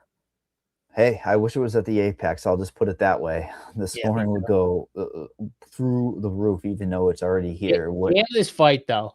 Jam this fight, because the winner is going to be optimal. For damn sure. Let's move on to the next fight, where we end up seeing Tabitha Ricci versus Fatima Klein.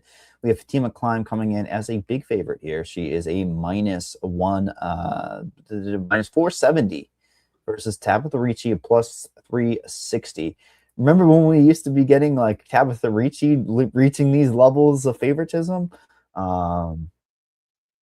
You talked about fighters you want to get behind. You definitely want to get behind Tabitha Ricci, but maybe not for betting. For other purposes. You know, the UFC's, I guess. Hey, don't look past Fatima. Fatima's kind of fine. Don't look past Fatima. Dude, she's already with Blanchfield. I don't step on Aaron Blanchfield's toes. My bad. Sorry. That's just not my style. You know, she's taking women, but respect. This is definitely one of those fights that's you look at the price tag immediately and you're like, what the fuck's going on here, right? Because Tabitha has been favored in a lot of her fights, if not closer favorites.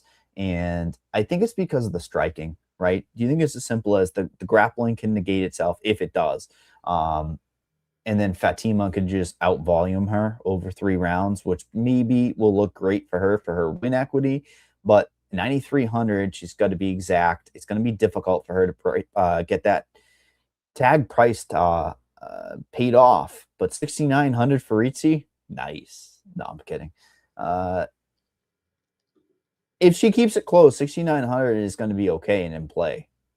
She's also competing with Mitch if Mitch somehow springs the upset. Yeah, I can't. I don't think I can do the Ricci thing. I think, though, one way we could look at this fight, I could see both girls going over significant strikes here. I do think it's a 3-round decision, and I do think it's a mostly striking match. You know what I mean? I think Fatima's got the edge there, but I think, like you said, the grappling's going to negate itself to a point where we're just going to see 3 rounds of striking between these two girls who are pretty tough. And we could get a double over on significant strikes here. So that's kind of the way I would bet this fight. Fatima, you know, when she's, you know, winning the last 2 fights, like you look at her volume and it's pretty high. And I think our significant strike line is like 72 or 72.5 or something like that. And she's clearing that in her last 2 fights by like 20 to 40 strikes. So, Tabitha's tough. Like I don't think she's going to be an easy girl to just get out of there for Fatima, which makes me like it even more. Fatima could be a champion. I think she'll make it there. This is pretty much the biggest step up. I mean, wasn't there a late notice like type of situation? Because I feel like Tabitha is the one who got the phone call. I'm scrolling through trying to look. There was a lot of canceled fights, by the way, on this slate. Kevin Holland, Jacoby I agree with Smith. this, by the way. Oh, it was actually Amanda Hebos versus Fatima Klein. Which you're glossing over this comment right here. Ricci's much hotter than Cortez. I don't even think it's close. No, I'm not glossing over it. I was just trying to not.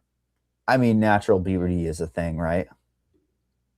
I mean, I don't think Ricci needs fake eyelashes. No, definitely not. That's all I'm saying. Definitely. Yeah. So back to the point that Ricci's taking it late notice. I forget how late. It's not super late, but it was at least late enough that Fatima was going to get a very good gift. I would have taken Fatima by finish against Ribas, wouldn't you? Ribas has been not durable at all, and that I think this is a better fight because she beats Ricci in some good form. She could really catapult herself up and get a title shot. I have a Fatima Klein to win the title by the end of the year. It ain't fucking happening, but it's a good ticket because she's right there after this win potentially, right? 3 weeks short notice. Coffee breakfast says, yeah, I agree with you. If this was Hebos, I'd be taking her inside the distance for sure. But yeah, she gets stuck on bottom. She'll play bottom control because of her jiu-jitsu. She will play bottom. So it kind of leans into my significant strikes because I think Fatima's just going to be throwing bombs from the top if Ricci plays that game. So do it. I don't care. I'll take my it's funny. My volume. Fatima by decision on DraftKings -200. Like that's -200. That is the most accurate number I've seen in a long time because You know, the problem is when you're playing those numbers, the fluke shit happens when you play those numbers, you know? What is Fatima by KO? Fatima. Holy shit, that's going to be wild to say. Oh, plus 450? It's not even as high as I would thought. It's not double digits? I figured it would have been double digits. Yeah, okay, I'm not betting that. I thought it would be like plus 800. I think it's plus 800. At that point, you just take her on the spread. Yeah. Which I never do, but no, but minus 135, that's what's covering it. If essentially, yeah. Fun fight because it's going to get Fatima closer.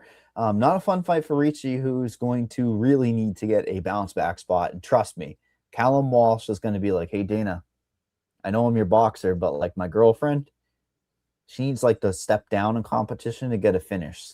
No, Dana has no say on the fights. Oh, that's right. Yeah, I forgot. My bad. You mean he had no say in Chase Hooper getting a spot against Mitch Ramirez? Are you telling me Dana said, nah, fuck that guy? Who is it? Hunter Campbell? I mean, is it I think so. It's Shelby. Shelby's like, we love Chase Hooper. We don't want to sign Chase Hooper to BJJ, UFC BJJ. We don't want to do that yet. We'll give him another shot here. He is a minus 375 favorite after getting knocked out a shit ton of times against Mitch Ramirez, plus 295, who also has been getting finished. What the fuck? What the fuck? I'll tell you what the fuck. Banger fight right here. One of these two guys is going to be optimal. I think Mitch Ramirez at plus 550 is very live for a KO. It's very much one of those fights that we always talk about. There's always a couple of these fights on the card where it's like, wherever this thing goes, it's going to lean one way big time here. And I think that's how this fight looks. I think one guy is going to look like the massive. Obviously, Chase Hooper is a massive favorite. But if this fight stays on the feet, Mitch Ramirez, this line is going to look way out of whack because Mitch Ramirez, when you watch him fight, he got stuck. The last two times, Thiago Moises, who's got grappling, Mike Davis, who's obviously got the takedowns and grappling. So it's kind of tough spots here. But one thing I will say with Mike Davis, with Thiago Moises, they do have some power to go with the grappling. Mike Davis just kind of like dogged that shit out in the second round. Didn't even go for a takedown, was kind of tired, but just pushed through it and found a finish. But if you remember that second round, Mitch Ramirez came out hot and he was moving forward and he was teeing off on Mike Davis, who was tired. And it looked like he was kind of trying to still catch his breath from the first round of just kind of controlling Mitch Ramirez on the ground. Like he had his back for like the whole round. So that was interesting. If the Mitch Ramirez of that second round comes out and fights like that to start against Chase Hooper, he can definitely find a KO at plus 550 here. Chase Hooper has been knocked out. My boy Lance Gibson, shout out to Lance Gibson, big dog last time out and got the job done. And I think that could happen again. But if this fight goes to the ground, Chase Hooper is going to look like a minus 2,000 favorite. And his skinny little arms, bro. You know how many times Mitch Ramirez was almost choked out by Thiago and Mike Davis? Well, Chase Hooper is going to not have an issue getting under that chin and choking this dude out if they get to the ground. So, yeah, it's just kind of how you lean the fight. I think the bet is definitely at the odds, Mitch Ramirez at plus 550. That's the bet for sure. No, the bet. You want to get a little bit wild? What? Fight to end by knockout plus 150. I actually think that's Chase, not wild. It's not wild. Okay, Chase by knockout. How is that more wild than Mitch Chase Ramirez? By knockout. Fine, fuck it. I'll say it. I wanted to say Chase by knockout. Yeah, there you go. I wanted to say it. But then I said plus 300 balls, versus Mike. Throw some balls on this show. How about that? Plus 300. Chase Hooper. Plus 300. Chase Hooper by knockout. I guess you can get the ground and pound too, right? Yep. I think that's how you get it, but Yeah, well, runs into something, I guess, would be also on the feet is the case. It's not like Mitch is like that great of a No, fighter. So no, but when you look at the physical eye test with anybody that Chase Hooper fights, yeah. you get those side by side pictures of like the little gamer boy The versus problem with Mitch is he always gives up his back every single time. So you just like grab a hold of him, you'll be able to transition to his back really easily. Uh, and even if he's getting up, he always gets up and just literally hands you the back take. So Chase Hooper, if they get into any situation like that, Chase Hooper's taking that back and he's choking him out. Chase Hooper fights don't bust. It's as simple as that. I mean, Yeah. you talked about locking fights. It's Man, another shit. Do fight. I have 3 fights I got to lock I here? almost said you're gonna be like handicapping your lineups to just a certain know. amount of finite outcomes, which might be fun because they should happen. Chase Hooper at 40% is wild when you look at him getting knocked out all the time. He does even hold a reach advantage here. That's why I kind of like the knockout. I like if he tries to, work into the fight and not just try to go balls to the wall for a takedown. Because when he kind of goes for his takedowns, he does leave himself pretty fucking up in the air with his chin. So definitely Mitch's price is absolutely absurd here. But what's the goddamn saying? Burn me once, shame on you. Burn me twice, shame on me. Burn me. What is this now? The Third fourth time. technically it's Steve Garcia, but I will tell you on another show in Steve Garcia. 2022, I did a show. I was the only fucking person there's a video of it out there taking Steve Garcia, and Steve Garcia laid 3 knockdowns on his ass at like 10% ownership. Goat. Like nobody wanted to play him, and it was the craziest set because remember he went down, bounced back up, and Steve is the GOAT. You're right. But yeah, it's funny how times, and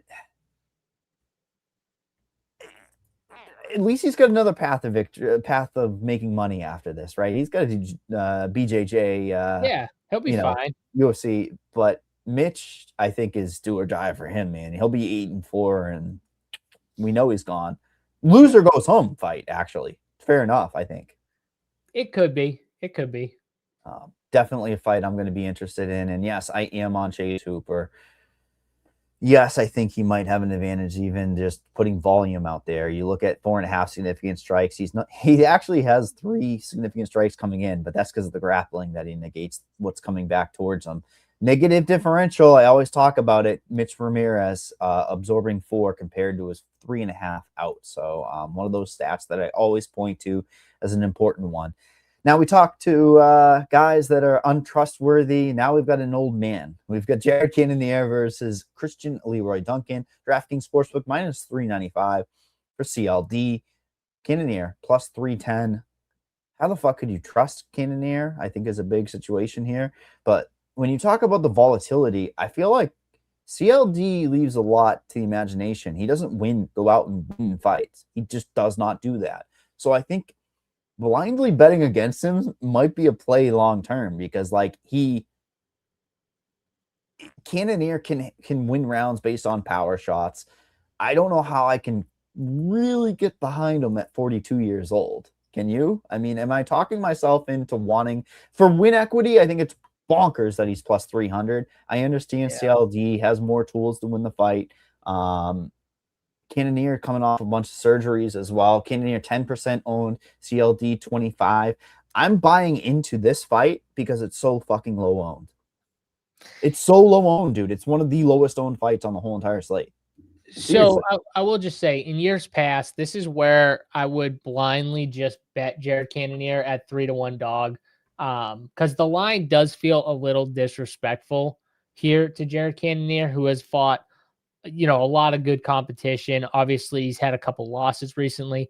Man, I think that Gregory Rodriguez win, though, might have taken some years off of his life, though, because the shots he had to walk through to survive that G-Rod fight and win was absolutely insane. And when I look back on it, it's like, how the hell did he win that fight? Just thinking about those first couple rounds, Mike, it's insane what he did. And I want to think like he could do the same thing here to Duncan. I just don't know at this age, with all of the fights under his belt, that he can. You know what I mean? I think Duncan can just do enough to win the fight. And if Jared comes out and tries to press because he's losing, he could just walk into a knockout here against someone like Duncan. So I feel like it goes to decision because I still respect Jared Cannonier and his toughness and everything like that. But I'm gonna go with Leroy Duncan, even though I despise this guy from watching him fight for So I guess the last 10 years.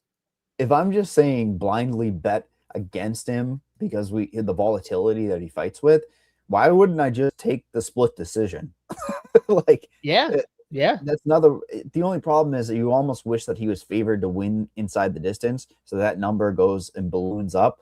But I am seeing more CLD ITD in our chat with Coffee and Mike. Well, that's the shit. I'm not doing that shit. I'm mean, probably not. that's ballsy. I think I would just bet like in under 2.5. You're certainly not taking the spread with this guy. You're not taking -3.5 on him. No, I'm not taking those spreads anyways, but no, I would definitely not do that. So. Yeah, damn it. So I'm the only one that likes to get, hey, if we took the spread on our boy John Garza, we would have been making money on that fight just for the, like every plus, dude, John Garza was that was a great fight by John Garza. I know he didn't win the fight. Fareed won, but man, John Garza was good. And he was exactly what I thought he would do. It was exactly the way I thought he would lose too, but like not get dominated by Fareed. That was impressive to me. That made Fareed look, I think, a little bad in the win, and it made him look really good. Yeah, I'm basically what I was trying to claw at there is just say taking the like +3.5, +5.5 at like +120 to +150 is not a bad play when you're taking dogs on the spread, because then if you have a live dog that's a big number, taking the spread is getting you, and if you ladder it, that's a flaw. I get what you're saying. That's the flaw that I had last week that really would have, I mean, it was a very profitable week anyways, but it would have been a little bit more because, we would have had those Garza tickets to kind of juice it up a little bit more. But yes, definitely fun. And don't know why we're talking about Garza. I just think I want to get to You brought him up, and then I had to talk about him because he showed out, I thought. Yeah, and Cannonier, honestly, is going to be in my player pool. I'm going to say it, and I don't like it. You're in the same boat. You're like, you may not have him. You might go the opposite way, but I'm certainly not playing CLD. I don't think I'm going to need him the way I'm building, but we'll see. There's stronger plays around him too, so it makes him even more CLD, more of a tough click. Whereas I think you can argue that Cannonier's win equity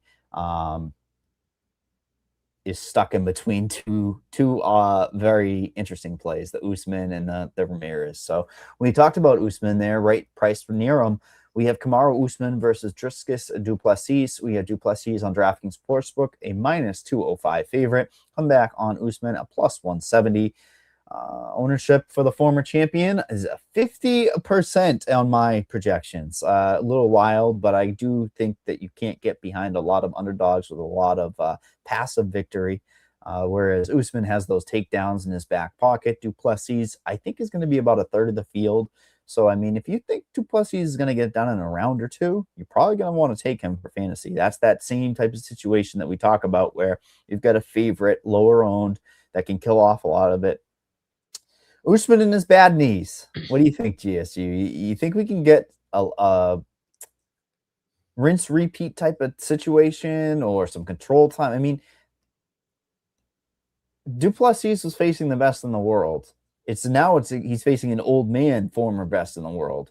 It's a weird fight. Another weird fight.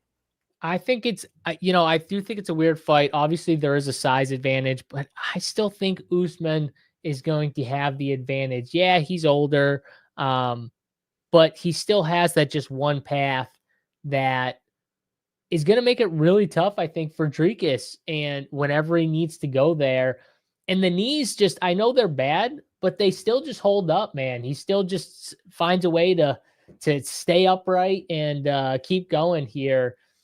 And I think he finds a way to get this thing done. I think he wins. I think it's a decision fight here for Usman. He's 7,200. If I think he wins in a 5-round fight, Mike, how aren't I just jamming Usman at 7,200? Like I gotta like some Usman. You just gave out your whole lineup. It's I know. flip coins. I'm a man of the people. All right, I'm a man of the people. I just give out everything. I mean, the thing is, though, a few of them you're flipping coins in the middle, but you've got a core. And oh yeah, whoever thought that I would also be coring, I don't know. I didn't look on your he's a plus 200 dog who's got bet down to a plus 160 dog in the last like 12 hours. Too, by the way. Yeah, let's see. The 17th, he was plus 195 on DK. I'm looking on fight odds. Wow. And the opener was Duplessis. 17th was yesterday, bro. Yeah, I know. That's what I'm saying. I'm agreeing. I don't know who opened the line. It might have been DK. It was minus 340, and it's all the way down to minus 205 for Duplessis, which is a point and a half. And I think it's going to keep moving in that direction. Because originally I was just going to be like, the line feels wide. Like it feels very wide. And now I'm like, well, no, it's more than just it feels very wide. I think Usman just, might have him in a specific area that he can always lean on. And, he's got that veteran savvy. But we'll see. Dricus has been away for a little bit since he lost. We'll see if he comes in and tries to figure out how to, stop the takedowns and stuff like that. It was against Chimaev, but we saw Usman, the guy's still really good. Usman doesn't get hit. I don't think people look at that or give a shit, but I mean, 4 strikes compared to him getting hit 2.5 is really good, elite. That's why he was a champion, right? Don't get hit. Whereas Duplessis can get in wars where he ends up getting hit, which isn't good. Yeah, I don't play a ton of cash, but yes, in cash games, the standard for cash games in MMA is you take the 2 5-round fighters and you just jam them, especially if you like the decision, and you just get the floor of the 5-round fights, right, Mike? 100% cash game. It's like 90% rate that you're going to be doing that with. You look at the fight to go to a decision minus 130. You're just taking it and running with the metrics on this particular slate for cash games. Again, I'm not a cash guy. I don't know. Hey, Mike W. Hey, Mike W. When I chop 100 ways, do I win? Because if so, then I'm still in. All right, I'll chop with 99 other friends right there, and we'll all win. I'm cool with it. Isn't it funny how you can say that? That's the way to do it, right? Then you do that. But then you have the other guys. There's different ways to split up the pie, because when you play the way of trying to be different, you have to stick to that long term. People don't understand. If you're just going to throw that out 1 week, that's one sample size. You know what I mean? So you've got to be consistently playing that style. So when it hits, you're the one that's capitalizing on it. Yeah. And at the day, there's 12 fights. It's one of those cards, it's going to be one of those cards where, ownership is very, there's like clear paths where the ownership's going, right, Mike? And then there's going to be some clear leverage plays. So, you can say, well, you're kind of giving a lot of this and a lot of that. But at the end of the day, if some of the leverage spots go the wrong way, then yeah, you probably are splitting with 100 friends or something like that. But what if you get 2 leverage spots that go the other way? That's why I said that's the biggest thing. Minimum is 2 leverage spots, and you're going to make a pool of that, right? Exactly. Because you're going to have, here's the cat. I don't know how to say his name. Serapix Cox, whatever. I butchered it. But like when you're saying cash games, what are the first? I wanted to say Cox because you still got penis on your mind. Yeah, penis Cox. Yeah, whatever, dude. It's all right. The cock parlay paid. I don't give a shit, guys. I put it. I told you. But when you're building cash games, identifying a cash game is very important, because what happens is you're able to see where the pivots are organically. So what is the cash lineup? I'm not going to give it. I'm just going to give you an idea. Perhaps the stack, Tommy McMillan and Bashy. Those are your clicks. So what do you want to do? You want to garner leverage against those potential things, you fade the main event, which is horrifying because you only have 12 fights. So therefore, you're going to be playing Usman, I think, just to give an idea. But then you say, do I play Delgado and Montes? No, that's too much risk for your lineup. So you're going to have to take one of those pieces. Then you start saying, I build out a player pool of leverage, like I talked about earlier. So if you want to pick up pick 6 while I'm talking through the slate, Yeah, that'd be great to get us out of here. I'm just saying, I look at this as a win equity. When you only have 12 fights, the win equity goes through the roof because you need winners. So I told you I like taking a leverage pool and then a win equity pool. My win equity pools, I don't know if this is smart or not. It's going to be, your, I really don't want to eat the chalk though. So I don't want to be the same, but like win equity, you'd have to have Bashi, Ezra, Usman. Those are the safer plays. But for me to get different, I'm going to make a pool out of Jean Paul Labissian, Usman, and Cannonier, because I think that those lineups that they get spit out are going to be different than everybody else. Then I take a pool that says leverage, take one of the two or two of the two, which is going to be a Montez.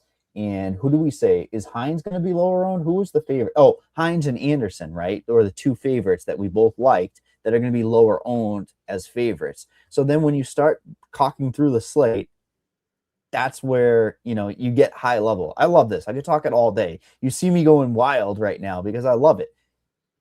People like to eat the chalk. And I think that playing like a Carrera, right, at 35% owned, you're sacrificing too much in your lineups. If you're playing Carrera, you leave money on the table. Salary is at a premium with the lower amount of fights. Let's go to a pick 6. By the way, I just want to say we have 172 people on YouTube watching this show. Gave out a 6-6 winner on pick 6 yesterday. A lot of bets winners last week. We only got 34 likes. I mean, we're getting ratioed the fuck out of this show right now. Let's get some thumbs up here a little bit. Almost 2 hours live on this show, talking some winners. Let's get some thumbs up here. I feel a little hurt, Mike. I don't know about you, but I feel a little hurt with the. I'm on my burner right now to hit it. Mike's like, all right, we got to get this likes up so JSU can stop talking about it real quick. I'll hit the like button. But no, yeah, we appreciate everyone watching. But yeah, hit the thumbs up here. Make sure you subscribe to the YouTube channel if you're not subscribed. Subscribe to Run Pure Sports, who, we talked about those winners. We give out behind the paywall a core. You see everybody's core. You see the way we would be building lineups, right? Our slam plays, our core, our field, our underweight. And you think that we have a promo code up there scrolling on the top? Yeah, early NFL 25 gets you 25% off. Here, use that code right at the top ticker right there and get in. Any non-saber package on the board, you can use this code early NFL 25 for your 25% off first payment and get in on the action before football season. We're like, what, like a couple weeks out before preseason, a month out of college football. 8. Look at that. Mike already knows he's ready to roll. So get in on the action. Early NFL 25. All right. Let's get the pick 6 here for the people, and then we'll get out of here. I got to finish up my content and post some. I got to post some parlays in the chat for the Discord, because I see people in the Discord posting parlays and I'm itching. So I got to get my content up and my parlays posted here. So, all right, Mike, what are we doing with pick 6? You liked overs for significant strikes from what I remembered in the Ricci and Klein. We were talking about unders in Barbosa and Crutchfield. Do you want to take a Dione under on significant strikes? What do you think? Dude, it could be one. Yeah, I think so right away. That's a first click, isn't it? I mean, she can just not even throw a significant strike and get a finish. You know what I mean? Like, she's not going to be trying to go for it, I don't think. What about Chase Hooper? 28.5. I kind of like the over, but again, you're playing with fire. Oh, do you see anyone else you like down here? You got Anderson, Elliott, RJ Harris, Bashi. You see anyone you like? Jean Paul would be it, I guess. But that's just. Do you like the over? The problem is if Coe tries to go for the takedowns, you're not going to get any off the back. Let's click through and just start seeing, our initial look, right, is important. Yeah. Wait, time out. Wouldn't Delgado correlate with what you and I both liked as well? The under, the over, or the less than, or more? I would say more, just because of his volume. He's almost 7.5 significant strikes per minute. Yeah, the only way he's not getting there is an early finish or if he's getting stuck with takedowns. Yeah. Which, I mean, this guy has, in his loss against Nathaniel Wood, and he got knocked down, he's had 134. The early finish is it, yeah. And those are 3 early ones. I mean, this is like, you can argue like the step up where that's, I don't know. Let's go to fantasy points. Let's click around. Right, let's see, and then we'll come back. Hines takedowns, by the way, would be something. I don't know if you liked that or not, but no, it's up to you. Do you see him? They don't do it. There's none on the sports book either. It starts at 2, so I was hoping we got. Look at McMillan. They're trying to boost you to get you for that one takedown because they know he's not going to shoot. Come on, take that boost, get that one takedown. Even Montes is even money, and that's just because he doesn't have the best. Funny, also Duplessis for 1 is comical. But I mean, bad knees USMAN, but I'm not taking it. The fantasy points. We always start with fantasy points and all right, let's start with because we got to cook up a winner. Even all the shit I talked about Carrera, that over does look decent. You like the over at 102.5? I mean, he's too much of an advantage and too much of an action fighter. But at the moment, I'm not saying lock it. I'm just talking through the slate. Okay. All right. You got Coe at 81. Don't you wish Coe was 89 and you look at McMillan? McMillan 77.5. Feels low. What's his inside the distance? Because it's like if it's, and I this is where like just the fantasy scoring, like if you think he wins, how is he not getting 77.5? How is he not getting 78 fantasy points? Yeah. The volume alone in a decision is going to get you there. He's plus 100, so flip a coin on getting a finish, which is going to. I don't think he needs a finish, though. No, but I'm just saying it carves into the 77.5. I like the over. I just don't think you liked Montes as a leverage play. That's why I didn't want to say it. Yeah, no, I think still for pick 6, even though I think Montes is the leverage play, I think 77 is just a low line. Essentially, we're playing money lines, just for the record. Right. And you and I like Hines at 67.5. Oh yeah, we did. It's comical because he could score 55 with his arms down by his side, and they're both staring at each other. Harris has more fantasy because of his size. That's why they have it. So it's a misprice. So Hines should be 75, by the way. Should we do our Dricus? Do you like USMAN or Dricus in that fight? Dricus is a sneaky fantasy scorer. That's my concern. If he wasn't such a fantasy scorer, and I considered stacking it just to be really fucking different, by the way, but I'm not even going to mention that on the podcast. You know what I mean?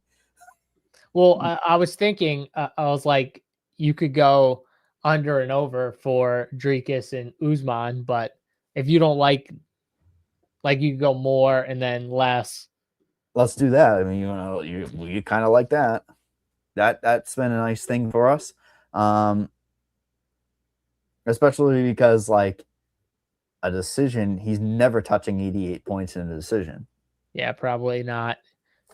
So Fatima is almost like an under too because of the go to a decision, but I know I just worry about her. Should we just take her significant strike volume? What do you think? 72.5. I worry about grappling and Breachy getting stuck on bottom. 115, 92. She throws. Well, yeah. We don't have to do it if we're on the fence here. What do we got here? So we got Dione Barbosa under or less than 38.5. Tommy McMillan over on more than fantasy points. Dricus less than fantasy points. Kamaru Usman more. So we need 2 more. Do you want value? Because the Hines play, even for a goddamn point, fantasy points for Hines over 68.5 is value. I know it's wild, but you're like, they're saying on the thing that Harris is more fantasy relevant than Hines. You and I both like Delgado, but how do we even do it on pick 6? There's really no way that we can Significant strikes or fantasy points.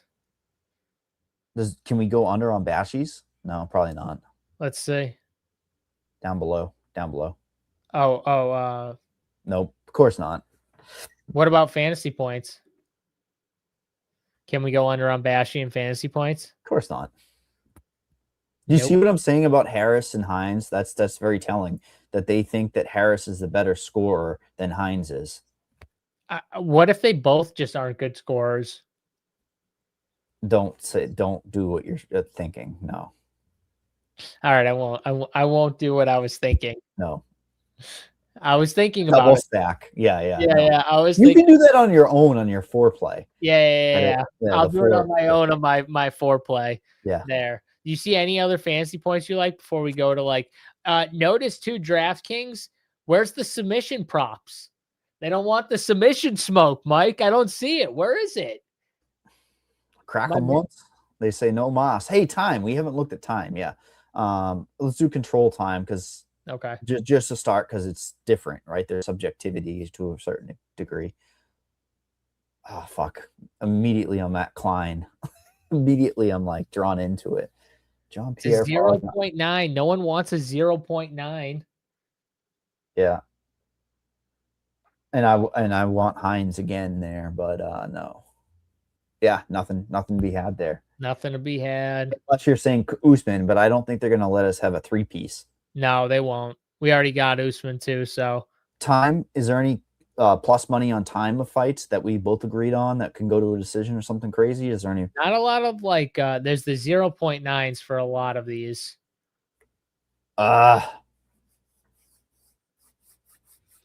I mean, I feel like the Fatima one's just a lock, but I don't like that. So, ooh, that's brutal. No, can't. It is a lock, but no. God. Man, this is definitely a tougher card overall. Knockouts, we didn't agree. You and I didn't agree on anybody by knockout, did we? That can really juice this thing. Did we agree on any of these guys? Good question. Our Delgado is, but that's just not enough money for the juice for the squeeze there. It really I know. Isn't. We need a little more. Yeah. We need a little more on that. Should we I mean, Mitch is only 3x. Come on. We need more than 3x for Mitch Ramirez. I think it's plus 550 if I'm not mistaken. It is. Yeah. It is. That's not I don't, everyone down there is going to be plus good gajillion. All right, we tried to cook up some bigger numbers. Let's go with something we more so like on significant strikes. I mean, we're probably going to be able to dissect things a little bit more. You know what would be cool is if we middled McMillan under significant strikes and over fantasy points. That's a cool play. It's not going to balloon up like it should on a single I just worry about his volume getting him there. All right, I'm going to make this simple. What if Ko plays to that? Let's just take Delgado and Klein. You like Delgado, significant strikes. I like Klein. I do. Move. I want Delgado and I want to hear move fighter, but like third round. Second or third round. Yes, done. Simple. I like over. Unless you want fantasy points. What is Delgado fantasy points? 62, 65, something like I don't know. You know, I don't like that because the problem there, right, is 66 and a half. He's actually an underdog. So like his fantasy points should be like 35, but they're not going to give that. Montez over 33 strikes. What do we think about the Montez over? You and I both like McMillan. I know, but so you're thinking it's going to be a third. You have to think it's a decision at that point. I think it's a striking match is what I think. I'll never talk you into Hines over fantasy points. I know I won't. All right. I'm going to click this just for you. But when it loses, I'm going to be so pissed at you. Then no. And we're going Fatima. That's what we'll do. Well, we both like Delgado, and you're not giving me any goddamn love with the over on the significant strikes. It correlates to him winning. Because he's going to drop Bashy in the first round, and we're all going to be sitting there pissed. All right. This is what we're doing. Let's do it. I'll put Delgado and Hines in. Let's do it. What? All right. Fatima, your girl. I don't understand. There's no space. Who do you want to take out? There's no space. Nothing. That's fine. But you didn't have to give me both of the bottom picks, but Hines is the play. It's Which the one do you mathematical want? play. Do you want Fatima? Do you want Fatima? We've been going back and forth on Delgado the whole time. So take him out. All right. Take him out. Let's put Fatima in there. Fatima masterclass on the feet. See? Yeah. Bang. I can get behind it. Okay. All right. Here we go. So we got Dione Barbosa, less than 38.5 significant strikes. We've got Tommy McMillan, more than 77.5 fantasy points. We've got Jarikus Duplessis, less than 88.5 fantasy points. Kamaru Usman, less than 60 or more than 62.5 fantasy points. Alvin Hines, more than 67.5 fantasy points. And Fatima Klein, more than 72.5 significant strikes. And a 30% boost here. Can I put a 50 spot? I think that's what I can. Bang. The pick 6 comes down to Hines, but here's the situation. Plus 150 inside the distance. The guy more likely to go for takedowns. The ability that he's been in the UFC under the bright lights already. Minus 120. What was the opener in that Hines fight? I'm quite plus 170. All the money has been money movement towards him. There's a few guys right on this slate that a lot of money's gone towards. We've seen Usman, we talked about in the main event. Tommy McMillan, obviously a ton of money movement. Hines became the favorite in the week. The opener for the Anderson and Ezra fight was Ezra as the favorite. Money moved Anderson to the favoritism. So it's one of those cards where it's lower level, but it's fun. I think you're going to have a lot of fun fights on this slate. Best bet for me. That's the question. You have one already off the top of your head. I think I might know what it is. Dione Barbosa by sub. Easy money. Wow. I wish I would beat you to it. Fuck. I can give another one if you want. Kamaru Usman. No. Let's go. I that's what I thought you were going with, Usman, honestly. Yeah. Honestly, wish I could have some faith. That's all right. We can blame it on Mike when it doesn't hit. That's fine. I'm fine. It's fine. Alvin Hines. The best part about no. Alvin Hines money line. Best bet. I mean, how are you not taking that? Because I kind of want the plus 142 takedowns. Does that correlate with our pick 6 as well? Because it's not a best bet. Jose Delgado also money line. I love Jose Delgado. Yeah, I think it's one of those ones where you can take like a Hines, you can take a Delgado, kind of sprinkle these closer lined underdogs. Like even Usman is going to have a lot of love by lock. What's Hooper inside the distance? We were both a little lower on the Co fight for DFS, and I think we both lean Co for the winner. Yeah, Hooper inside the distance is a nice line to match your Barbosa inside the distance, by the way. Yeah. Take both of those. I like that. Yeah, Alvin Hines. Alvin Hines can't be the best bet. At least I had wing that had the significant strike output that was going to be a million. I mean, you got to give us one before we get off, so figure it out. Oh, I do? Oh, fuck. I thought I could get out of here without it. Oh, shit. Jose Delgado. There you go. That's what I'm talking about. All right. That's the guy. That's our guy, man. I mean, the output's absurd, and I'm telling you, he came in green. Delgado's a guy that's going to develop in the UFC. All right, I'm with you. I like Jose Delgado, so you don't got to sell me on him. I love it. I'm betting him for sure. That's going to do it for this show, guys. Make sure you hit the like button on your way out. Subscribe to the YouTube channel. Early NFL 25, 25% off your first payment on any non-saver package at runpuresports.com. Get in, check it out. If you get in, make sure you link up and get in the Discord with us, hang out with us for the fights and all the other sports we've got going on over here. But that's going to do it for this episode of the MMA Show over at runpuresports.com. We'll be back next week. Until then, for Mike, I'm John. Good luck in your DraftKings DFS betting and pick 6, and we'll catch you guys next week. We're out.